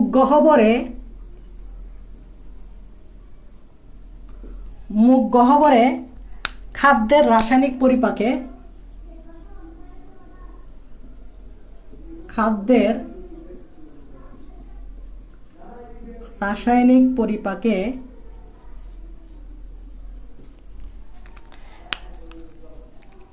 দু ধরনের এনজাইম থাকে। এটা গুরুত্বপূর্ণ, কারণ একটু পরেই আমরা কিন্তু রাসায়নিক পরিপাকে খাবার, মুখের যে রাসায়নিক পরিপাক হয় ওখানে দেখবো 2টা এনজাইমের কাজ থাকবে। ওই 2টা এনজাইম আমাদের একটু স্টাডি করতে হবে, যেটা আমার লালাতে থাকবে। তাই আমার লালা কিন্তু খাবার পরিপাক করতে পারে, তাও খাবারগুলোকে রাসায়নিক পরিপাক করতে পারে। তো 2 ধরনের এনজাইম ছাড়া তো হবে না, সেটা তোমরা জানো। 2 ধরনের এনজাইমগুলোর নাম অবশ্যই মনে রাখতে হবে, খুবই গুরুত্বপূর্ণ। একটা হচ্ছে, এটার নামটা আমি বলি, একটা হচ্ছে সেলিভারি অ্যামাইলেস। মনে রাখবার, নামের শেষে যদি এইস কথাটা থাকে, এইস, তাহলে ওটা একটা এনজাইমকে বোঝায়। আর অ্যামাইলেস কথাটা এই জন্যই আসছে কারণ এটা অ্যামাইলোসকে ভাঙে। অ্যামাইলোস হচ্ছে একটা স্টার্চ, সামনে আমরা পড়বো। অ্যামাইলোস হচ্ছে একটা স্টার্চ, ওইটাকে ভাঙে। সেলিভারি কেন বলা হচ্ছে? সেলিভা থেকে আসছে। কোথেকে আসছে? সেলিভা থেকে আসছে, বিদায় সেলিভারি বলা হচ্ছে। মজার ব্যাপার কি জানো, এই সেলিভারি অ্যামাইলেজের একটা গ্রিক নাম আছে। এই গ্রিক নামটা হচ্ছে এরকম, এই গ্রিক নামটা হচ্ছে টায়ালিন। গ্রিক নামটা হচ্ছে টায়ালিন, বাংলায় লিখে এরকম, আর ইংরেজিতে লিখে এরকম। পিটা উচ্চারণ হবে না, টিটা উচ্চারণ হবে YALIN, টায়ালিন। পিটা উচ্চারণ হয় না ইংরেজিতে। এই টায়ালিনটা অ্যাকচুয়ালি গ্রিক একটা ওয়ার্ড। টায়ালিনটা হচ্ছে অ্যাকচুয়ালি গ্রিক একটা ওয়ার্ড, যেটা দ্বারা অ্যাকচুয়ালি এই অ্যামাইলেসকেই বোঝানো হচ্ছে, বা সেলিভাকে টায়ালিন বলা হয়। গ্রিক ভাষায় যে সেলিভাকে টায়ালিন বলা হয় গ্রিক ভাষায়। তো এটা এখন ইংরেজি ভাষা না, তাই এটাকে টায়ালিন বলা হচ্ছে। সেলিভা যেটা, সেটা গ্রিক ভাষায় টায়ালিন বলা হয়। মজার ব্যাপার হচ্ছে এটা আরেকটা নাম আছে, এটা আরেকটা নাম হচ্ছে আলফা অ্যামাইলেস। দেখো এই সেলিভারি অ্যামাইলেসের কয়টা নাম? প্রথম হচ্ছে সেলিভারি অ্যামাইলেস বলতে পারো এটাকে, দ্বিতীয় হচ্ছে এটাকে টায়ালিন বলতে পারো, যেটা একটা গ্রিক ওয়ার্ড, এটা অর্থ সেলিবা, এটা অর্থ সেলিবা টায়ালিন।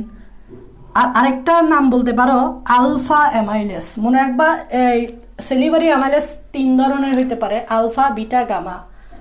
মানুষের ক্ষেত্রে শুধুমাত্র আমরা আলফাটা পাবো, মানুষের ক্ষেত্রে, যেহেতু এটা আমরা মানুষ হিসেবে পড়তেছি, একজন মানুষ হিসেবে পড়তেছি বা মানুষের স্টাডি করতেছি, সো এটা আলফা, মানুষের ক্ষেত্রে শুধুমাত্র আলফাটা পাওয়া যায়, বাকি বিটা গামা এগুলো মানুষের পাওয়া যায় না। তাই এটার নাম, আরেকটা নাম হচ্ছে আলফা অ্যামাইলেস। তাই 3টা নাম, সেলিভারি অ্যামাইলেস, টায়ালিন যেটা একটা গ্রিক শব্দ, এটার অর্থ হচ্ছে সেলিবা, আর একটা হচ্ছে আলফা অ্যামাইলেস। আরেকটা এনজাইম থাকে যেটা তোমরা মোটামুটি সবাই চিনো, সেটা হচ্ছে মল্টেস, যেটা তোমরা সবাই চিনো, সেটা হচ্ছে কি মল্টেস। এই কথাটা শুনলে আমি বলছি এনজাইম। এই মল্টেসটা কাকে ভাঙে? মল্টোসকে ভাঙে। কাকে ভাঙে? মল্টোস। সামনে আমরা পড়বো। এবং মনে রাখবা এই মল্টেস এনজাইমটা খুব অল্প পরিমাণে থাকে, খুব অল্প পরিমাণে থাকে। তাহলে সেলিভারি অ্যামাইলেস ভাঙবে অ্যামাইলোসকে, আমরা সামনে দেখব।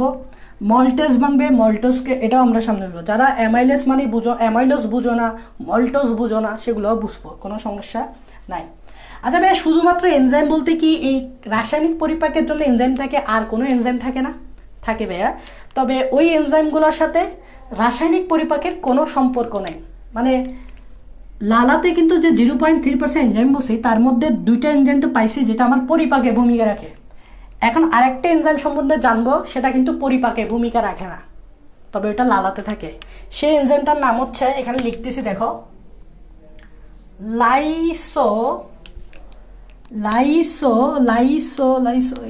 লাইসোজাইম। এই এনজাইমটার নাম হচ্ছে লাইসোজাইম এনজাইম, খুবই গুরুত্বপূর্ণ এনজাইম। এটাও কিন্তু আমার লালাতে থাকে। মজার ব্যাপার কি জানো, এই লাইসোজাইম এনজাইমটা শুধু লালাতে না, আমাদের অশ্রু আছে না, অশ্রুর যে অশ্রু বলি, কান্না বলি না, অশ্রুতেও কিন্তু লাইসোজাইম থাকে। আবার আরেকটা জায়গায় থাকে, ভুলে গেছি। তো এই লাইসোজাইম এনজাইমটা শুধুমাত্র লালাতে না, আমাদের অশ্রুতেও তুমি পাবা। আচ্ছা, এখন এই লাইসোজাইম এনজাইম কাজটা কি? কাজটা ওর নামে আছে। কিভাবে? এই লাইসোজাইম কথাটা আসছে লাইসিস থেকে। Lysis plus enzyme, lysis plus enzyme. দেখি লাইসিস মানে কি বলতো? লাইসিস মানে হচ্ছে ভাঙ্গা, কোনো কিছুকে ভেঙে ফেলা। লাইসিস কথাটা মানেটা কি? লাইসিস কথাটা মানে হচ্ছে ভাঙ্গা, ভাঙ্গা, ভাঙ্গা, ভাঙ্গা মানে কোনো কিছুকে ভেঙে ফেলা টাইপসের, এরকম বোঝাচ্ছে। এটা মানে হচ্ছে ভাঙ্গা। লাইসিস মানে হচ্ছে কি? ভাঙ্গা, মানে ভেঙে ফেলবে। কি ভেঙে ফেলবে? এটাই হচ্ছে প্রশ্ন।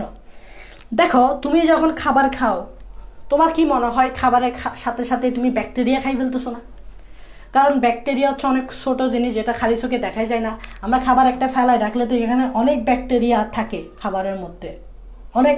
এই ব্যাকটেরিয়াগুলো উপকারীও হইতে পারে, অপকারীও হইতে পারে, উই নেভার নো। অপকারী হইতে পারে বেশিরভাগ ক্ষেত্রে। সো খাবারের মধ্যে তো ব্যাকটেরিয়া থাকবে, এটা স্বাভাবিক, স্বাভাবিক একটা ঘটনা। কেউ যদি বলে আমার খাবারে ব্যাকটেরিয়া নেই, ভুল বলতেছে, ব্যাকটেরিয়া থাকবেই। এখন এই যে তুমি খাচ্ছ, তাহলে খাবার খাচ্ছ মানে কি ব্যাকটেরিয়া খাই ফেলতেছো। এখন ব্যাকটেরিয়াটা যদি ক্ষতিকারক হয়, খাইছে, এটা তো তোমার ভিতরে অসুখ করে ফেলবে। ব্যাকটেরিয়াটা, ক্ষতিকারক ব্যাকটেরিয়াটা ভিতরে কি করে ফেলবে? অসুখ বানায় ফেলবে, তোমার ভিতরে অসুস্থ করে ফেলবে তোমাকে। তাহলে এরকম হতে দেওয়া যাবে না, ওই ব্যাকটেরিয়াটাকে মারি ফেলতে হবে। আর ওই ব্যাকটেরিয়াটাকে মেরে ফেলার জন্য আমার লালাতে আছে। দেখো লালাটা কতটা জরুরি। লালা থাকে, এটা অনেকে থুতু ফেললে, থুতু জিনিসটা বললেই বলে কি গন্ধ একটা জিনিস, তাই না? বাট এটা কিন্তু ভালো। সো লাইসোজাইম থাকে থুতুতে, মানে লালাতে। এই লাইসোজাইমটা ওই ক্ষতিকারক ব্যাকটেরিয়াগুলোকে মেরে ফেলবে। কিভাবে মেরে ফেলবে? ভেঙে ফেলবে। কিভাবে ভেঙে ফেলবে? তোমরা জানো, তুমি যদি আমার বোটানি ক্লাসটা করো, ওখানে আমি বলছিলাম ব্যাকটেরিয়ার একটা সেল ওয়াল থাকে। ব্যাকটেরিয়ার সেল ওয়ালটার আমি নাম দিয়েছিলাম, বা ব্যাকটেরিয়া সেল ওয়ালটার নামটা হচ্ছে পেপটাইডোগ্লাইকেন। তোমরা যারা ওই ক্লাসটা করছো আশা করি বুঝে গেছো। ব্যাকটেরিয়ার একটা সেল ওয়াল থাকে, ওই সেল ওয়ালকে বলা হয় পেপটাইডোগ্লাইকেন। এই লাইসোজাইম এনজাইমটা অ্যাকচুয়ালি কী ভাঙবে জানো? এই লাইসোজাইম এনজাইমটা ব্যাকটেরিয়ার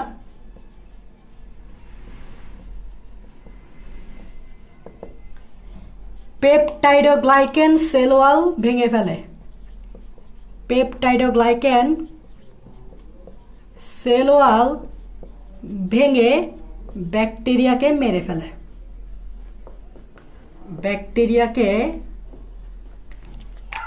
মেরে ফেলে। তাহলে এখন বুঝতে পারছো যে আমাদের লাইসোজাইম এনজাইমের কাজ কি? তোমার খাবারের মধ্যে যে ক্ষতিকারক ব্যাকটেরিয়াগুলো থাকে, ওই ব্যাকটেরিয়ার যে সেল ওয়াল আছে, যেটার নাম হচ্ছে পেপটাইডোগ্লাইকেন সেল ওয়াল, ওইটা ভাঙিয়ে ফেলবে। ওইটা ভেঙে ফেললে ব্যাকটেরিয়া সুন্দর করে মারা যাবে। তো লাইসোজাইম এনজাইম লালাতে থাকে, যেটা পরিপাকে ভূমিকা রায়, বাট এটা অ্যাকচুয়ালি তোমার খাবারের ব্যাকটেরিয়াকে মেরে ফেলে। এর পেপটাইডোগ্লাইকেন সেল ওয়ালটাকে ভেঙে ফেলে, তোমার এটা তোমার তোমাকে রক্ষা করতেছে। ব্যাকটেরিয়াকে মেরে ফেলে তোমাকে কি করতেছে? রক্ষা করতেছে। লালাতে আরও অনেক কিছু আছে। দেখো, এনজাইম নিয়ে তো আমরা আলোচনা করে ফেলছি, এনজাইম নিয়ে আমরা আলোচনা করে ফেলছি। লালাতে আরও দেখো অনেক কিছু আছে, লালাতে আরও অনেক কিছু আছে।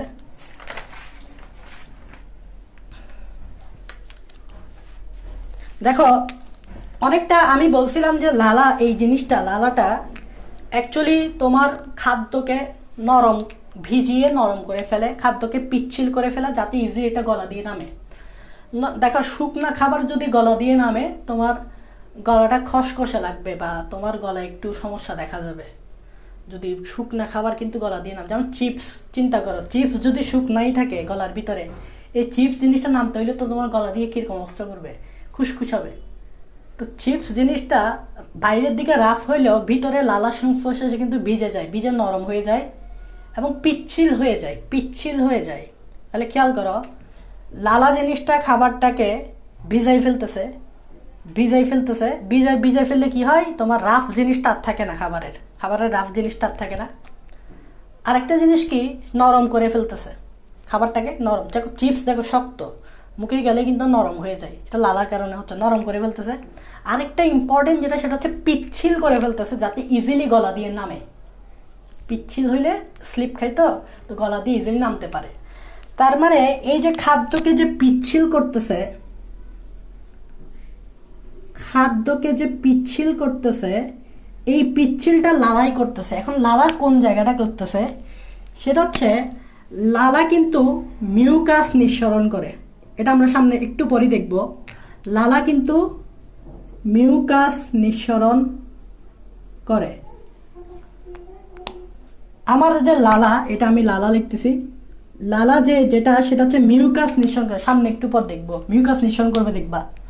তো মিউকাস হচ্ছে একটা পিচ্ছিলকারী পদার্থ, বিকজ এই মিউকাসে আছে মিউসিন নামক পিচ্ছিলকারী গ্লাইকোপ্রোটিন।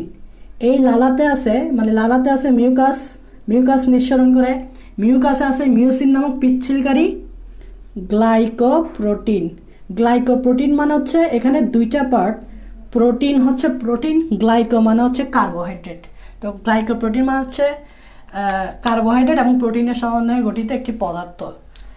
তো আমার খাদ্যকে পিচ্ছিল কেন হয়? বিকজ আমার লালা মিউকাস নিঃসরণ করে, একটু পরে দেখব। মিউকাস নিঃসরণ করার কারণে আমার মিউকাসে আছে মিউসিন নামক পিচ্ছিলকারী গ্লাইকোপ্রোটিন, যার কারণে খাবার পিছলা খায়, সুন্দর করে গলা দিয়ে নেমে যেতে পারে। নাহলে তো খাবার গলা দিয়ে নামতে বহুত কাহিনী হইতো, নাহলে খাবার গলা দিয়ে নামতে কি হয়তো বহুত কাহিনী হইতো। আশা করি বুঝতে পারছো। ওকে, এখন খুবই ইম্পর্টেন্ট একটা পার্ট হচ্ছে HCO3-। এটা কিন্তু আমার লবণে ছিল, খেয়াল করবা। এটাকে বলা হয় বাইকার্বনেট। আমার লালাতে যা কিছু আছে এগুলা কি কাজে আসতেছে সেটাই পড়াচ্ছি। লালাতে যা কিছু আছে সেগুলা কি কাজে আসতেছে। HCO3- যেটা এটা অ্যাকচুয়ালি বাফার হিসেবে কাজ করে। এটা কিন্তু আমার অজৈব লবণ বা এটা আমার অ্যাসিড থেকে প্রাপ্ত, বাফার হিসেবে কাজ করে। এখন বাফার কথাটা কিন্তু বায়োলজির থেকেও কেমিস্ট্রিতে তোমরা ভালো বুঝবা, যখন কেমিস্ট্রি পড়বো বাফার। সো বাফার জিনিসটা হচ্ছে এমন একটা সিস্টেম যেটা অ্যাকচুয়ালি পিএইচ এর ভ্যালুকে চেঞ্জ করতে দেয় না। তার মানে বাফার হচ্ছে পিএইচ এর ভ্যালু আনচেঞ্জ রাখে। এখন পিএইচ এর ভ্যালু আনচেঞ্জ রাখে মানে কি ভাইয়া? সেটা হচ্ছে তোমরা জানো আমাদের যে কোনো জায়গার পিএইচ যদি চেঞ্জ হয়ে যায় তাহলে এটা একটা মারাত্মক সমস্যা। কেন সমস্যা? কারণ তুমি চিন্তা করো, পুকুরের পানি চিন্তা করো, খুবই ফ্রেশ বলতে ধরো খুবই নিউট্রাল, পিএইচের মান 7, কোনো অ্যাসিডিক পরিবেশ নাই, কোনো বেসিক পরিবেশ নাই, কোনো ক্ষারীয় পরিবেশ নাই, কোনো অম্লীয় পরিবেশ নাই। সাডেনলি পুকুরের মাটিতে অনেক কাদা মাটি তৈরি হচ্ছে, কাদা মাটি থেকে প্রচুর পরিমাণে অ্যাসিড তৈরি হচ্ছে পুকুরের মাটিতে। আচ্ছা, অ্যাসিড তৈরি হওয়া মানে কি? আস্তে আস্তে পুকুরের পানিটার পরিবেশটা অম্লীয় হয়ে যাচ্ছে। তাহলে পিএইচ আগে যে নিউট্রাল ছিল সেটা কমে গিয়ে যাচ্ছে, পিএইচ কমে যাচ্ছে। উই নো পিএইচের মান যখন লেস দেন 7 হয় তখন এটা অম্লীয় পরিবেশ বোঝায়, গ্রেটার দেন 7 যখন হয় সেটা ক্ষারীয় পরিবেশ বোঝায়, আর পিএইচের মান যখন 7 থাকে তখন এটা তোমার নিউট্রাল পরিবেশ বোঝায়। তো ধরো পুকুরের পানি এরকম ছিল, মানে নিউট্রাল ছিল, আস্তে আস্তে যখন অ্যাসিড তৈরি হচ্ছে তখন পিএইচ কমে যাচ্ছে না? এখন অ্যাসিডিক পরিবেশে তোমার কি মনে হয় পুকুরে যে প্রাণীগুলো থাকবে, মাছ থাকবে, মাছ বাঁচতে পারবে? মাছ মারা যাবে না। তাহলে এভাবে আমাদের জীবনের প্রতিটা ক্ষেত্রে, যেমন রক্তর পিএইচ হচ্ছে 7.4, রক্তের পিএইচ কিন্তু চেঞ্জ হওয়া যাবে না। রক্তের পিএইচ যদি চেঞ্জ হয় রক্ত ঠিক মতো কাজ করতে পারবে না। এই জন্য রক্ততে যে বাইকার্বনেট আয়ন থাকে এটাও রক্ততে থাকে, এটা বাফার হিসেবে কাজ করে। বাফার মানে এমন একটা জিনিস যেটা পিএইচ এর ভ্যালু আনচেঞ্জ রাখে, মানে চেঞ্জ হতে দেয় না। তো চেঞ্জ হতে না দেওয়া হচ্ছে ভালো জিনিস, যেটা আমি একটা পুকুরের এক্সাম্পলটা দিচ্ছি। ভালো জিনিস কেন? কারণ তোমার মাছ মারা গেছে, পুকুরের পানি যদি পিএইচ চেঞ্জ হয়ে যায় তখন মাছ আর ওই পরিবেশে টিকে থাকতে পারবে না। ঠিক সেমভাবে একটা নির্দিষ্ট পিএইচে বিভিন্ন জিনিস কাজ করতে পারে, পিএইচ চেঞ্জ হয়ে গেলে ওই ফাংশনগুলো ঠিক মতো হয় না। কিন্তু আমার এই CO3 বাফার হিসেবে কাজ করে আমাকে কি রাখতেছে, আমার বডিটাকে ঠিক রাখতেছে, বাফার হিসেবে কাজ করে পিএইচ এর ভ্যালুটাকে আনচেঞ্জ রাখতেছে। এটা হয়তো কেমিস্ট্রিতে তোমরা পড়বা, চ্যাপ্টার 4 রাসায়নিক পরিবর্তনে তোমরা পড়বা। চ্যাপ্টার 4 রাসায়নিক পরিবর্তনে বাফার নিয়ে আলোচনা আছে, তাও আমি একটু অল্প করে বলি। এটা মানে হচ্ছে ধরো এরকম, আমি জাস্ট অল্প করে বলতেছি কিভাবে পিএইচ এর ভ্যালু চেঞ্জ রাখতেছে না। ধরে নাও এটা হচ্ছে কার্বনিক অ্যাসিড, এটা হচ্ছে দুর্বল অ্যাসিড, যার কারণে এটা ভেঙে গিয়ে দুইটা আয়ন তৈরি করবে। একটা হচ্ছে বাইকার্বনেট আয়ন আর একটা হচ্ছে তোমার H+। খেয়াল করছো? এটা ভেঙে গিয়ে দুইটা আয়ন তৈরি করবে। এটাগুলো দুর্বল বিদায় ডাবল বন্ড দেওয়া হয়, সরি উভমুখী চিহ্ন দেওয়া হয়েছে। এখন সাডেনলি তোমার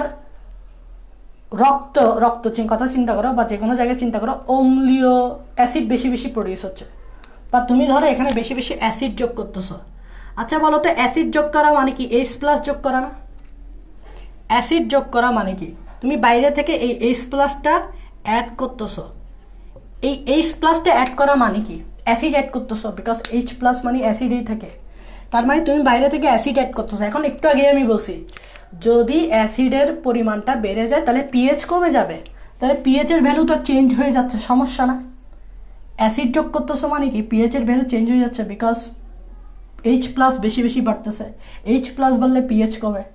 তো যাতে এই যে অ্যাসিডটা বাড়তেছ সেটা যাতে পিএইচকে চেঞ্জ করতে না পারে, এই জন্য এই H+গুলোকে কি করে, এই HCO3- যুক্ত করে ফেলে। দেখো H+ যা অ্যাড করতেছ, HCO3- কি করতেছে, এর সাথে যুক্ত হয়ে পেছন দিকে গিয়ে কার্বনিক অ্যাসিড তৈরি করতেছে। বা এই যে নতুন নতুন অ্যাসিড যেগুলো যোগ করতেছ H+গুলো, সেগুলো HCO3-র সাথে যুক্ত হয়ে কি করতেছে, H+ এর ভ্যালুটাকে নিউট্রাল করে দিচ্ছে। মানে ধরো তুমি একটা H+ যোগ করছো, ওই একটা H+ কি করছে, HCO3- এটা কি করলো, এই একটা H+ এর সাথে যুক্ত হয়ে গেল। তাহলে যেটা অ্যাড করছো সেটার আর অস্তিত্ব থাকলো? এই H+টার আর অস্তিত্ব থাকলো না, বিকজ এটার সাথে যুক্ত হয়ে গেছে। তাহলে এটার আর অস্তিত্ব থাকলো? তাহলে পিএইচটা আনচেঞ্জ হয়ে গেছে না? এই জন্য এটাকে বলা হয় বাফার হিসেবে কাজ করে। আশা করি বুঝতে পারছো। যেমন H+ যেটা অ্যাড করতেছো সেটা তো এর সাথে যুক্ত হয়ে ইউজ হয়ে যাচ্ছে, তাহলে এই H+ এর আর অস্তিত্ব থাকতেছে।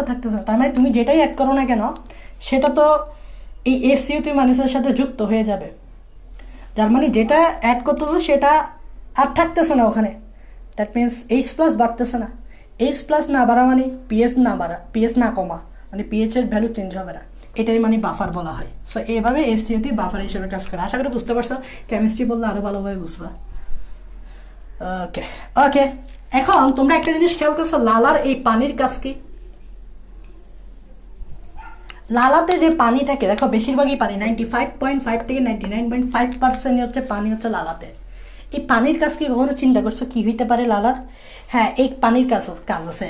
সেটা হচ্ছে এই পানিটা অ্যাকচুয়ালি তোমার খাবারকে ভিজিয়ে নরম করে। এই পানির কাজ হচ্ছে খাবারকে ভিজিয়ে নরম করা। এটা একদম কমন জিনিস, এটা তোমরা জানো। পানি দিয়ে তো খাবারকে ভিজিয়ে নরমই করবো।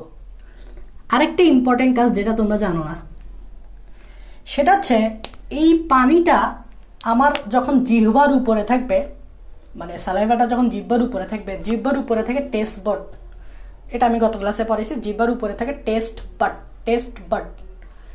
টেস্ট বাড কখনো সুখ না থাকলে এগুলো কাজ করবে না, মানে আমার স্বাদগুলা অনুভব করতে পারবে না। এই যে আমরা বলি না যে আমার খাবারের যে বিভিন্ন স্বাদগুলো আমার টেস্ট বাড অনুভব করে, কিন্তু টেস্ট বাড যদি সুখ না থাকে, মানে এখানে কোনো লালা না থাকে বা পানি না থাকে, তাহলে আমার টেস্ট বাড স্বাদ গ্রহণ করতে পারবে না।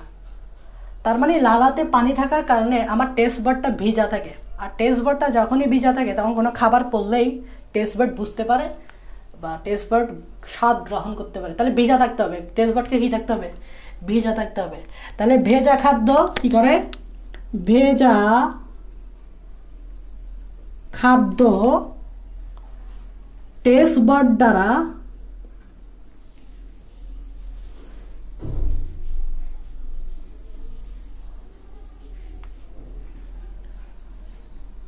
ভেজা খাদ্য থাকলে, একটু সাজায় লিখবা, টেস্ট বাড স্বাদ গ্রহণ করতে পারে।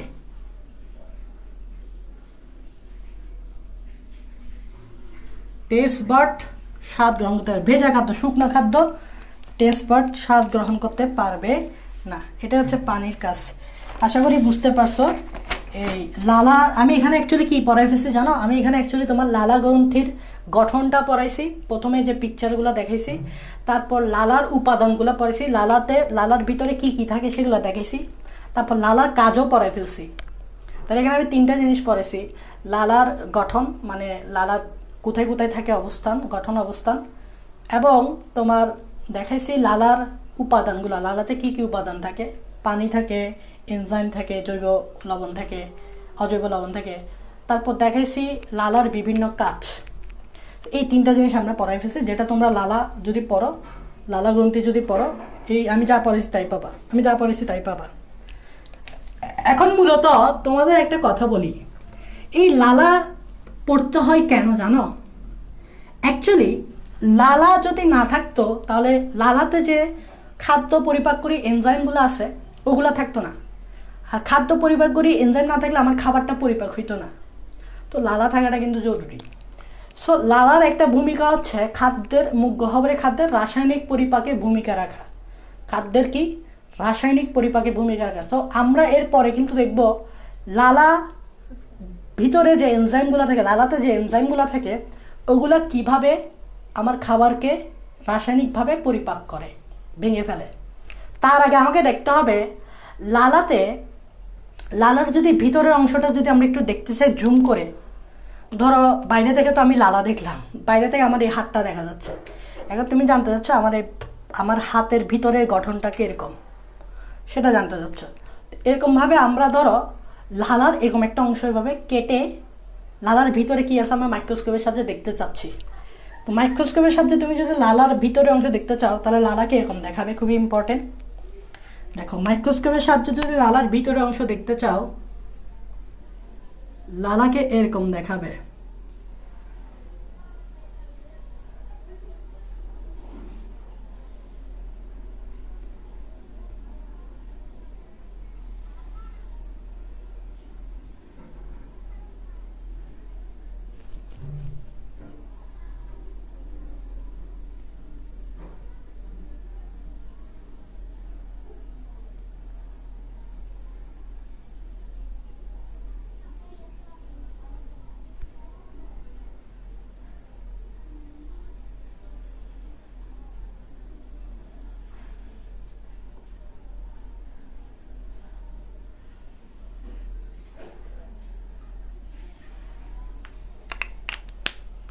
একটু দেখো লালাকে কিরকম দেখাবে, আমি দেখাচ্ছি।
একটু দেখা যাচ্ছে কিনা দেখি তো। ওকে, দেখা যাচ্ছে মোটামুটি। দেখো এখানে আমি দেখাচ্ছি এগুলো কি অ্যাকচুয়ালি, এগুলো আমি বলবো।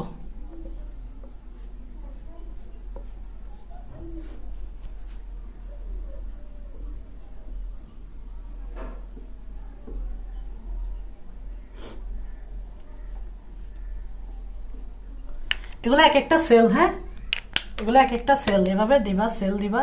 এটার ভিতরে এগুলো হচ্ছে নিউক্লিয়াস। এই যে এখানে নিউক্লিয়াস দিচ্ছি, এই যে ভিতরে এখন সব জায়গায় কি দিচ্ছি, nucleus nucleus nucleus nucleus nucleus nucleus nucleus nucleus nucleus nucleus nucleus nucleus, সব জায়গায় এভাবে একটা একটা নিউক্লিয়াস দিবা। এই তো ভাই এটা কি আঁকলেন? ওই যে বললাম না লালার ভিতরের দিকে দেখতে চাচ্ছি কি আছে। লালার ভিতরের দিকে দেখলে দুই ধরনের জিনিস দেখবা। একটা হচ্ছে এরকম গোল গোল জিনিস দেখবা, দেখো গোল গোল গোল গোল। আর একটা হচ্ছে এরকম লম্বা টিউবের মতো একটা জিনিস দেখবা।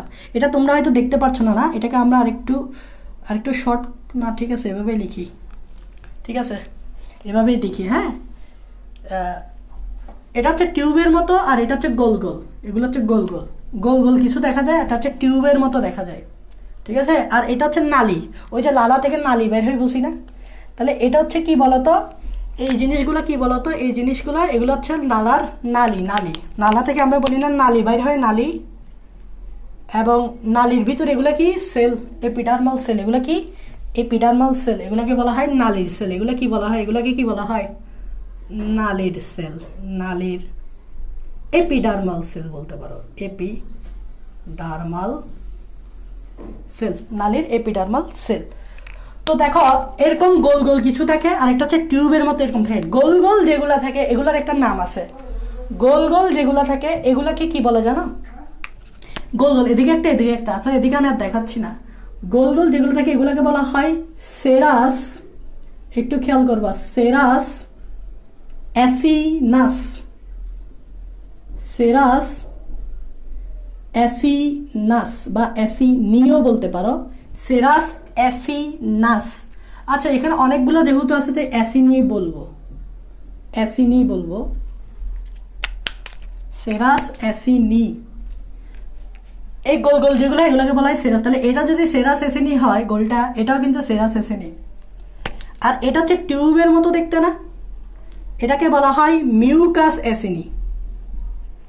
এটাকে বলা হয় মিউকাস অ্যাসিনি অথবা অ্যাসিনাস, যাই বলো, অ্যাসিনি অথবা অ্যাসিনাস যাই বলো। এগুলো দেখতে কিসের মতো বলো তো, এগুলো হচ্ছে টিউভিউলার, টিউবের মতো দেখতে। আর গোল গোল যেগুলা, এগুলা যে গোল গোল যেগুলা সেগুলো হচ্ছে সেরাস অ্যাসিনি, ঠিক আছে। তো এই অ্যাসিনি কথাটা মানেটা আমি তোমাকে একটু আগে বোঝাই। অ্যাসিনি মানেটা কি, অ্যাসিনি, এখানেও অ্যাসিনি আছে, এখানেও অ্যাসিনি আছে, এই জায়গায়ও বললে এটাও সেরাস অ্যাসিনি হবে। অ্যাসিনি, অ্যাসিনি মানে হচ্ছে এটা একটা ল্যাটিন শব্দ। ল্যাটিন শব্দটা হচ্ছে, আরে অ্যাসিনির ল্যাটিন মিনিংটা কি, সেটা যে বেরি, তোমরা বেরি ফল দেখছো, বেরি ফল, বেরি ফল। অ্যাসিনি মানে হচ্ছে এটা বলা হচ্ছে বেরি, বেরি ফল। খেয়াল করো বা বেরি ফল যেগুলা, বেরি ফলগুলো কিন্তু গুচ্ছ গুচ্ছ আকারে থাকে, খেয়াল করছো, গোল গোল বেরি ফলগুলো একটা প্রথম হচ্ছে গোল গোল, এবং এটার বৈশিষ্ট্য হচ্ছে বেরি ফল কিন্তু গুচ্ছ গুচ্ছ আকারে থাকে। তাহলে এখানে যে সেলগুলো দেখতেছো না এগুলো গুচ্ছ গুচ্ছ আকারে আছে, এখানে সেলগুলো গুচ্ছ গুচ্ছ আকারে আছে, এখানে সেলগুলো গুচ্ছ গুচ্ছ আকারে আছে, তাই এটাকে বলা হয় এসিনি। এসিনি মানে হচ্ছে বেরি ফল, বেরি ফল মানে বেরি ফলের মতো সেলগুলো গুচ্ছ গুচ্ছ থাকে। তার মানে এখান থেকে যদি একটা সেল নাও, এখান থেকে যদি একটা সেল নাও তাহলে এটা হবে সেরাস সেল, এটা হবে সেরাস সেল। আর এখান থেকে যদি একটা সেল নাও এটা হবে মিউকাস সেল। তাহলে খেয়াল করছো আমাদের লালাগ্রন্থিতে দুই ধরনের সেল থাকে, একটা হচ্ছে সেরাস সেল, বুঝবো কিভাবে, সেরাস অ্যাসিনিতে থাকবে। আর একটা হচ্ছে মিউকাস সেল, বুঝবো কিভাবে, মিউকাস অ্যাসিনি থাকে। মিউকাস অ্যাসিনি হচ্ছে টিউবিউলার, সেরাস সেল হচ্ছে অ্যাসিনি হচ্ছে তোমার গোল গোল। সেরাস অ্যাসিনিতে থাকবে সেরাস সেল, মিউকাস অ্যাসিনিতে থাকবে মিউকাস সেল। এখন আমরা যে লালার কথা বলি, লালাগুলো নিঃসরণ হয় সেটা তো আমরা জানি। এখন সেরাস সেল থেকে কি নিঃসরণ হয় আর মিউকাস সেল থেকে কি নিঃসরণ হয়? তোমরা এটা তো অলরেডি বুঝে গেছো মিউকাস সেল থেকে কি নিঃসরণ হয়। মিউকাস সেল থেকে মিউকাস নিঃসরণ হয়, এই যে এটা বুঝে গেছো। তাহলে মিউকাস সেল থেকে কি নিঃসরণ হয়? মিউকাস নিঃসরণ হয়। তার মানে মিউকাস সেলের কাজ কি বুঝছো? লালা গ্রন্থিতে যে মিউকাস সেলগুলো থাকবে এগুলো কি নিঃসরণ করে? মিউকাস নিঃসরণ। তাহলে ভাইয়া সেরাস সেলগুলো কি করে? আচ্ছা এখানে এখানে লিখো বেরি ফলের, এসিনি মানে বোঝাচ্ছে বেরি ফলের মতো সেলগুলো গুচ্ছ আকারে থাকে। সেলগুলো গুচ্ছ আকারে থাকে, তাই এটাকে অ্যাসিনি বলা হচ্ছে। অ্যাসিনি শব্দটা হচ্ছে ল্যাটিন ওয়ার্ড এবং এই শব্দটা মানে আমার বেরি ফলের মতো গুচ্ছ আকারে বোঝানো হচ্ছে। আর তাহলে সেরাস সেল কি করবে বলো তো? এটাই হচ্ছে ইম্পর্টেন্ট। সেরাস সেল আমার যে দুইটা পরিপাককারী এনজাইম আছে, দুইটা ডাইজেস্টিভ এনজাইম আছে, একটা ছিল দুইটা যে ডাইজেস্টিভ এনজাইম কি কি বলো তো? একটা হচ্ছে তোমার টায়ালিন বা অ্যামাইলেস, একটা হচ্ছে তোমার টায়ালিন বা অ্যামাইলেস কি কি বলো তো? আমি এদিক দিয়ে দেখাই। সেরাস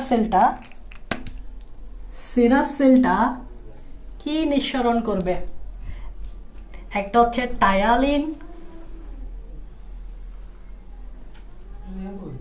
প্লাস আর এটা হচ্ছে মল্টেস। তার মানে আমাদের লালাতে যে ডাইজেস্টিভ এনজাইমগুলো থাকে, ডাইজেস্টিভ এনজাইমগুলো অ্যাকচুয়ালি সেরাস সেল থেকে আসে। তোমরা এই কথাগুলা বইয়ে পাবা। বইয়ে শর্টকাটে বলছে সেরাস সেল আছে এবং মিউকাস সেল আছে। আমি একদম পিকচার সহ দেখাই দিছি। বইয়ে আছে মিউকাস সেলের কথা বলছে, একটু জাস্ট সংক্ষেপে বলছে, আর এটা বলছে সেরাস সেলের কথা বলছে। তো মনে রাখবা সেরাস সেল থেকে টায়ালিন এবং মল্টেস এই যে পরিপাককারী এনজাইমগুলো আছে এগুলো সেরাস সেল থেকে আসে, আর মিউকাস সেল থেকে মিউকাস নিঃসরণ হয়।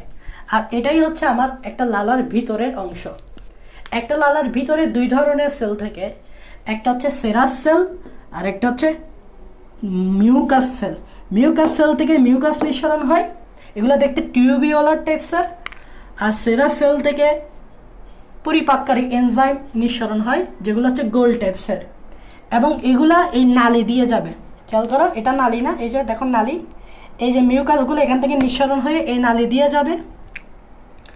পরিপাককারী এনজাইম মানে মাইলিয়ামে এই ভোল্টেজগুলা নিঃসরিত হয়ে এই নালি দিয়ে যাবে, তাই এখানে আমি নালি দিছি। নালি ছাড়া তো যাবে না, এই নালি দিয়েই এটা এবং মিউকাস এই নালি দিয়েই যাবে।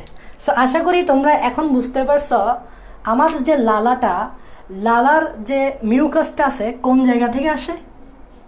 লালার কোন, এটা পুরাটাই লালা গ্রন্থির ভিতরের অংশ। আর আমার যে এনজাইমগুলা সেগুলো কোন জায়গা থেকে আসে?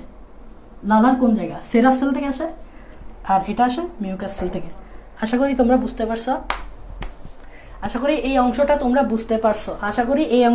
বুঝতে পারছো। এগুলো সব বইয়ে আছে ভাইয়া।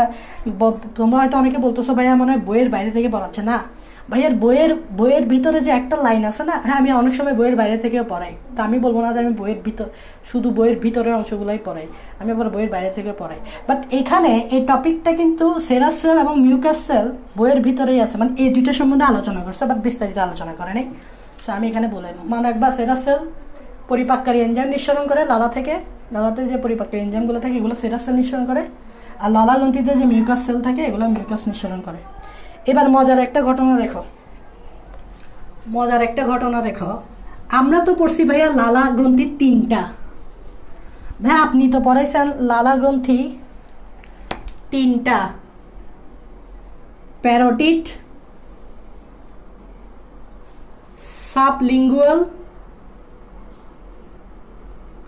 আর একটা হচ্ছে সাবম্যান্ডিবুলার। আপনি তো তিনটা পড়াইছিলেন, তাহলে আমাকে একটু যদি বলতেন যে ভাইয়া এই তিনটা লালা গ্রন্থি কি মিউকাসও নিঃসরণ করবে আবার এনজাইমও নিঃসরণ করবে, পরিপাককারী এনজাইমও নিঃসরণ করবে, মানে টায়ালিন মল্টেস এগুলো ওরা নিঃসরণ করবে, এরকম একটা ব্যাপার স্যাপার হয়তো তোমার মাথায় আসতেছে যে ভাই সাবম্যান্ডিবুলার লালা গ্রন্থি কি মিউকাসও নিঃসরণ করবে আবার পরিপাককারী এনজাইমও নিঃসরণ করবে, টায়ালিন মল্টেস এগুলা।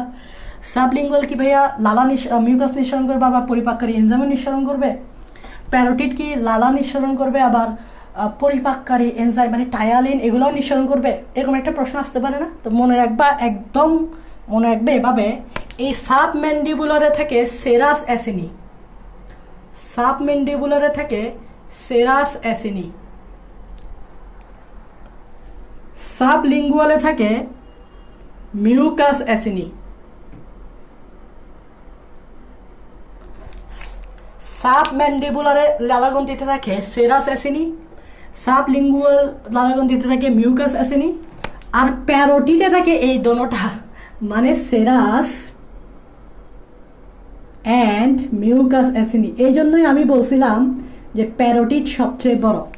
এখন বুঝতে পারছো প্যারোটিড কেন সবচেয়ে বড়? প্যারোটিড বড় এই জন্যই কারণ প্যারোটিডে সেরাস এবং মিউকাস অ্যাসিনি দুটাই থাকে, তাই বড়। আর এখানে থাকে শুধু সেরাস আর এখানে থাকে মিউকাস। তাহলে আমাকে বলো, এখানে যেহেতু সেরাস অ্যাসিনি থাকে, তাহলে সাবম্যান্ডিবুলার থেকে কি নিঃসরণ হবে? Ptyalin plus maltase enzyme. তার মানে আমার সাবম্যান্ডিবুলার কিন্তু পরিপাককারী এনজাইম নিঃসরণ করবে। মিউকাস অ্যাসিনি কি করবে দেখি বলো তো? মিউকাস নিঃসরণ করবে। তার মানে মনে রাখবা, সাবলিঙ্গুয়াল কিন্তু শুধুমাত্র মিউকাসই নিঃসরণ করতে পারে, মানে জিহ্বার নিচে যেটা থাকে মিউকাসই নিঃসরণ করতে পারে, আর কিছু পারে না, মানে পরিপাকের এনজাইম এখানে থাকবে না।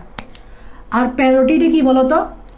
বোথ মিউকাস, বিকজ এখানে মিউকাস আছে, and digestive enzyme, digestive enzymes মানে টায়ালিন এবং মল্টেস। তো ডাইজেস্টিভ এনজাইম পেরিটোড থেকেও আসবে, সাবম্যান্ডিবুলার থেকে আসবে। আর সাবলিঙ্গুয়াল শুধুমাত্র মিউকাস নিঃসরণ করবে, আর কোনো কিছু আর এনজাইম নিঃসরণ করবে না। সো এগুলা মজার, কিন্তু পড়তে পারলে এগুলো কিন্তু তোমার থেকে মজা লাগবে। আশা করি এই জিনিসটা তোমার থেকে পড়তে ভালো লাগবে। সো তোমরা আমাকে জানাও যে এই জিনিসটা বুঝতে পারছো কিনা।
আচ্ছা, আজকে এতটুকু থাক। নেক্সট ক্লাসে আমরা বাকি অংশগুলো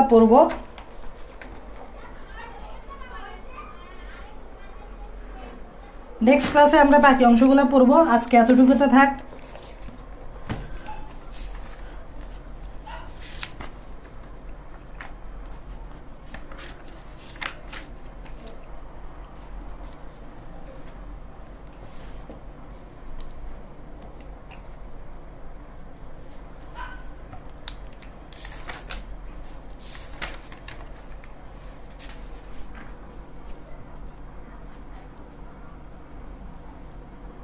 ওকে, আমরা এতটুকু পর্যন্ত আজকে রাখি দিই।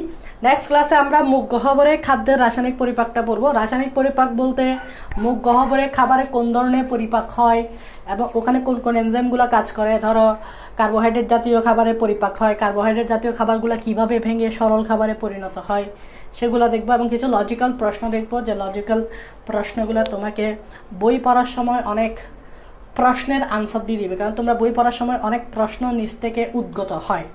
এই প্রশ্ন আনসারগুলো তোমরা পাও না সহজে, কারণ বই পড়ার সময় তো ওগুলা লিখে একটা লাইন লিখে দিবে, কিন্তু এই লাইনটার মানে তোমাকে বোঝাবে না। সো ওরকম লাইন তোমরা এই মুখ গহ্বরের খাদ্যের রাসায়নিক পরিপাকে পাবে। এরকম কিছু কনফিউজিং টাইপসের লাইন তুমি বইয়ে পাবে।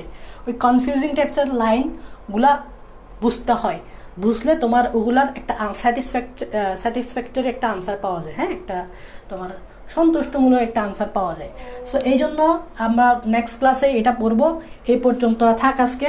তো তোমরা অফলাইনের ব্যাপারে তো আমি আবার বলছি, তোমরা চলে আসিও 6:30 সন্ধ্যা 6:30 কালকে। হ্যাঁ, এবং অনেক কিছু নিয়ে আলোচনা হবে, ঠিক আছে? তোমরা সবাই আসিও। আর জায়গা না চিনলে উক্ত নাম্বার যেটা ক্যাপশনে দেওয়া আছে সেখানে তোমরা যোগাযোগ করবা, মানে কল দিবা বা আমাকে মেসেজ করবা, তাহলে আমি চিনাই দিতে পারবো, ঠিক আছে? তো সেই পর্যন্ত সবাই সুস্থ থাকো, ভালো থাকো, আল্লাহ হাফেজ।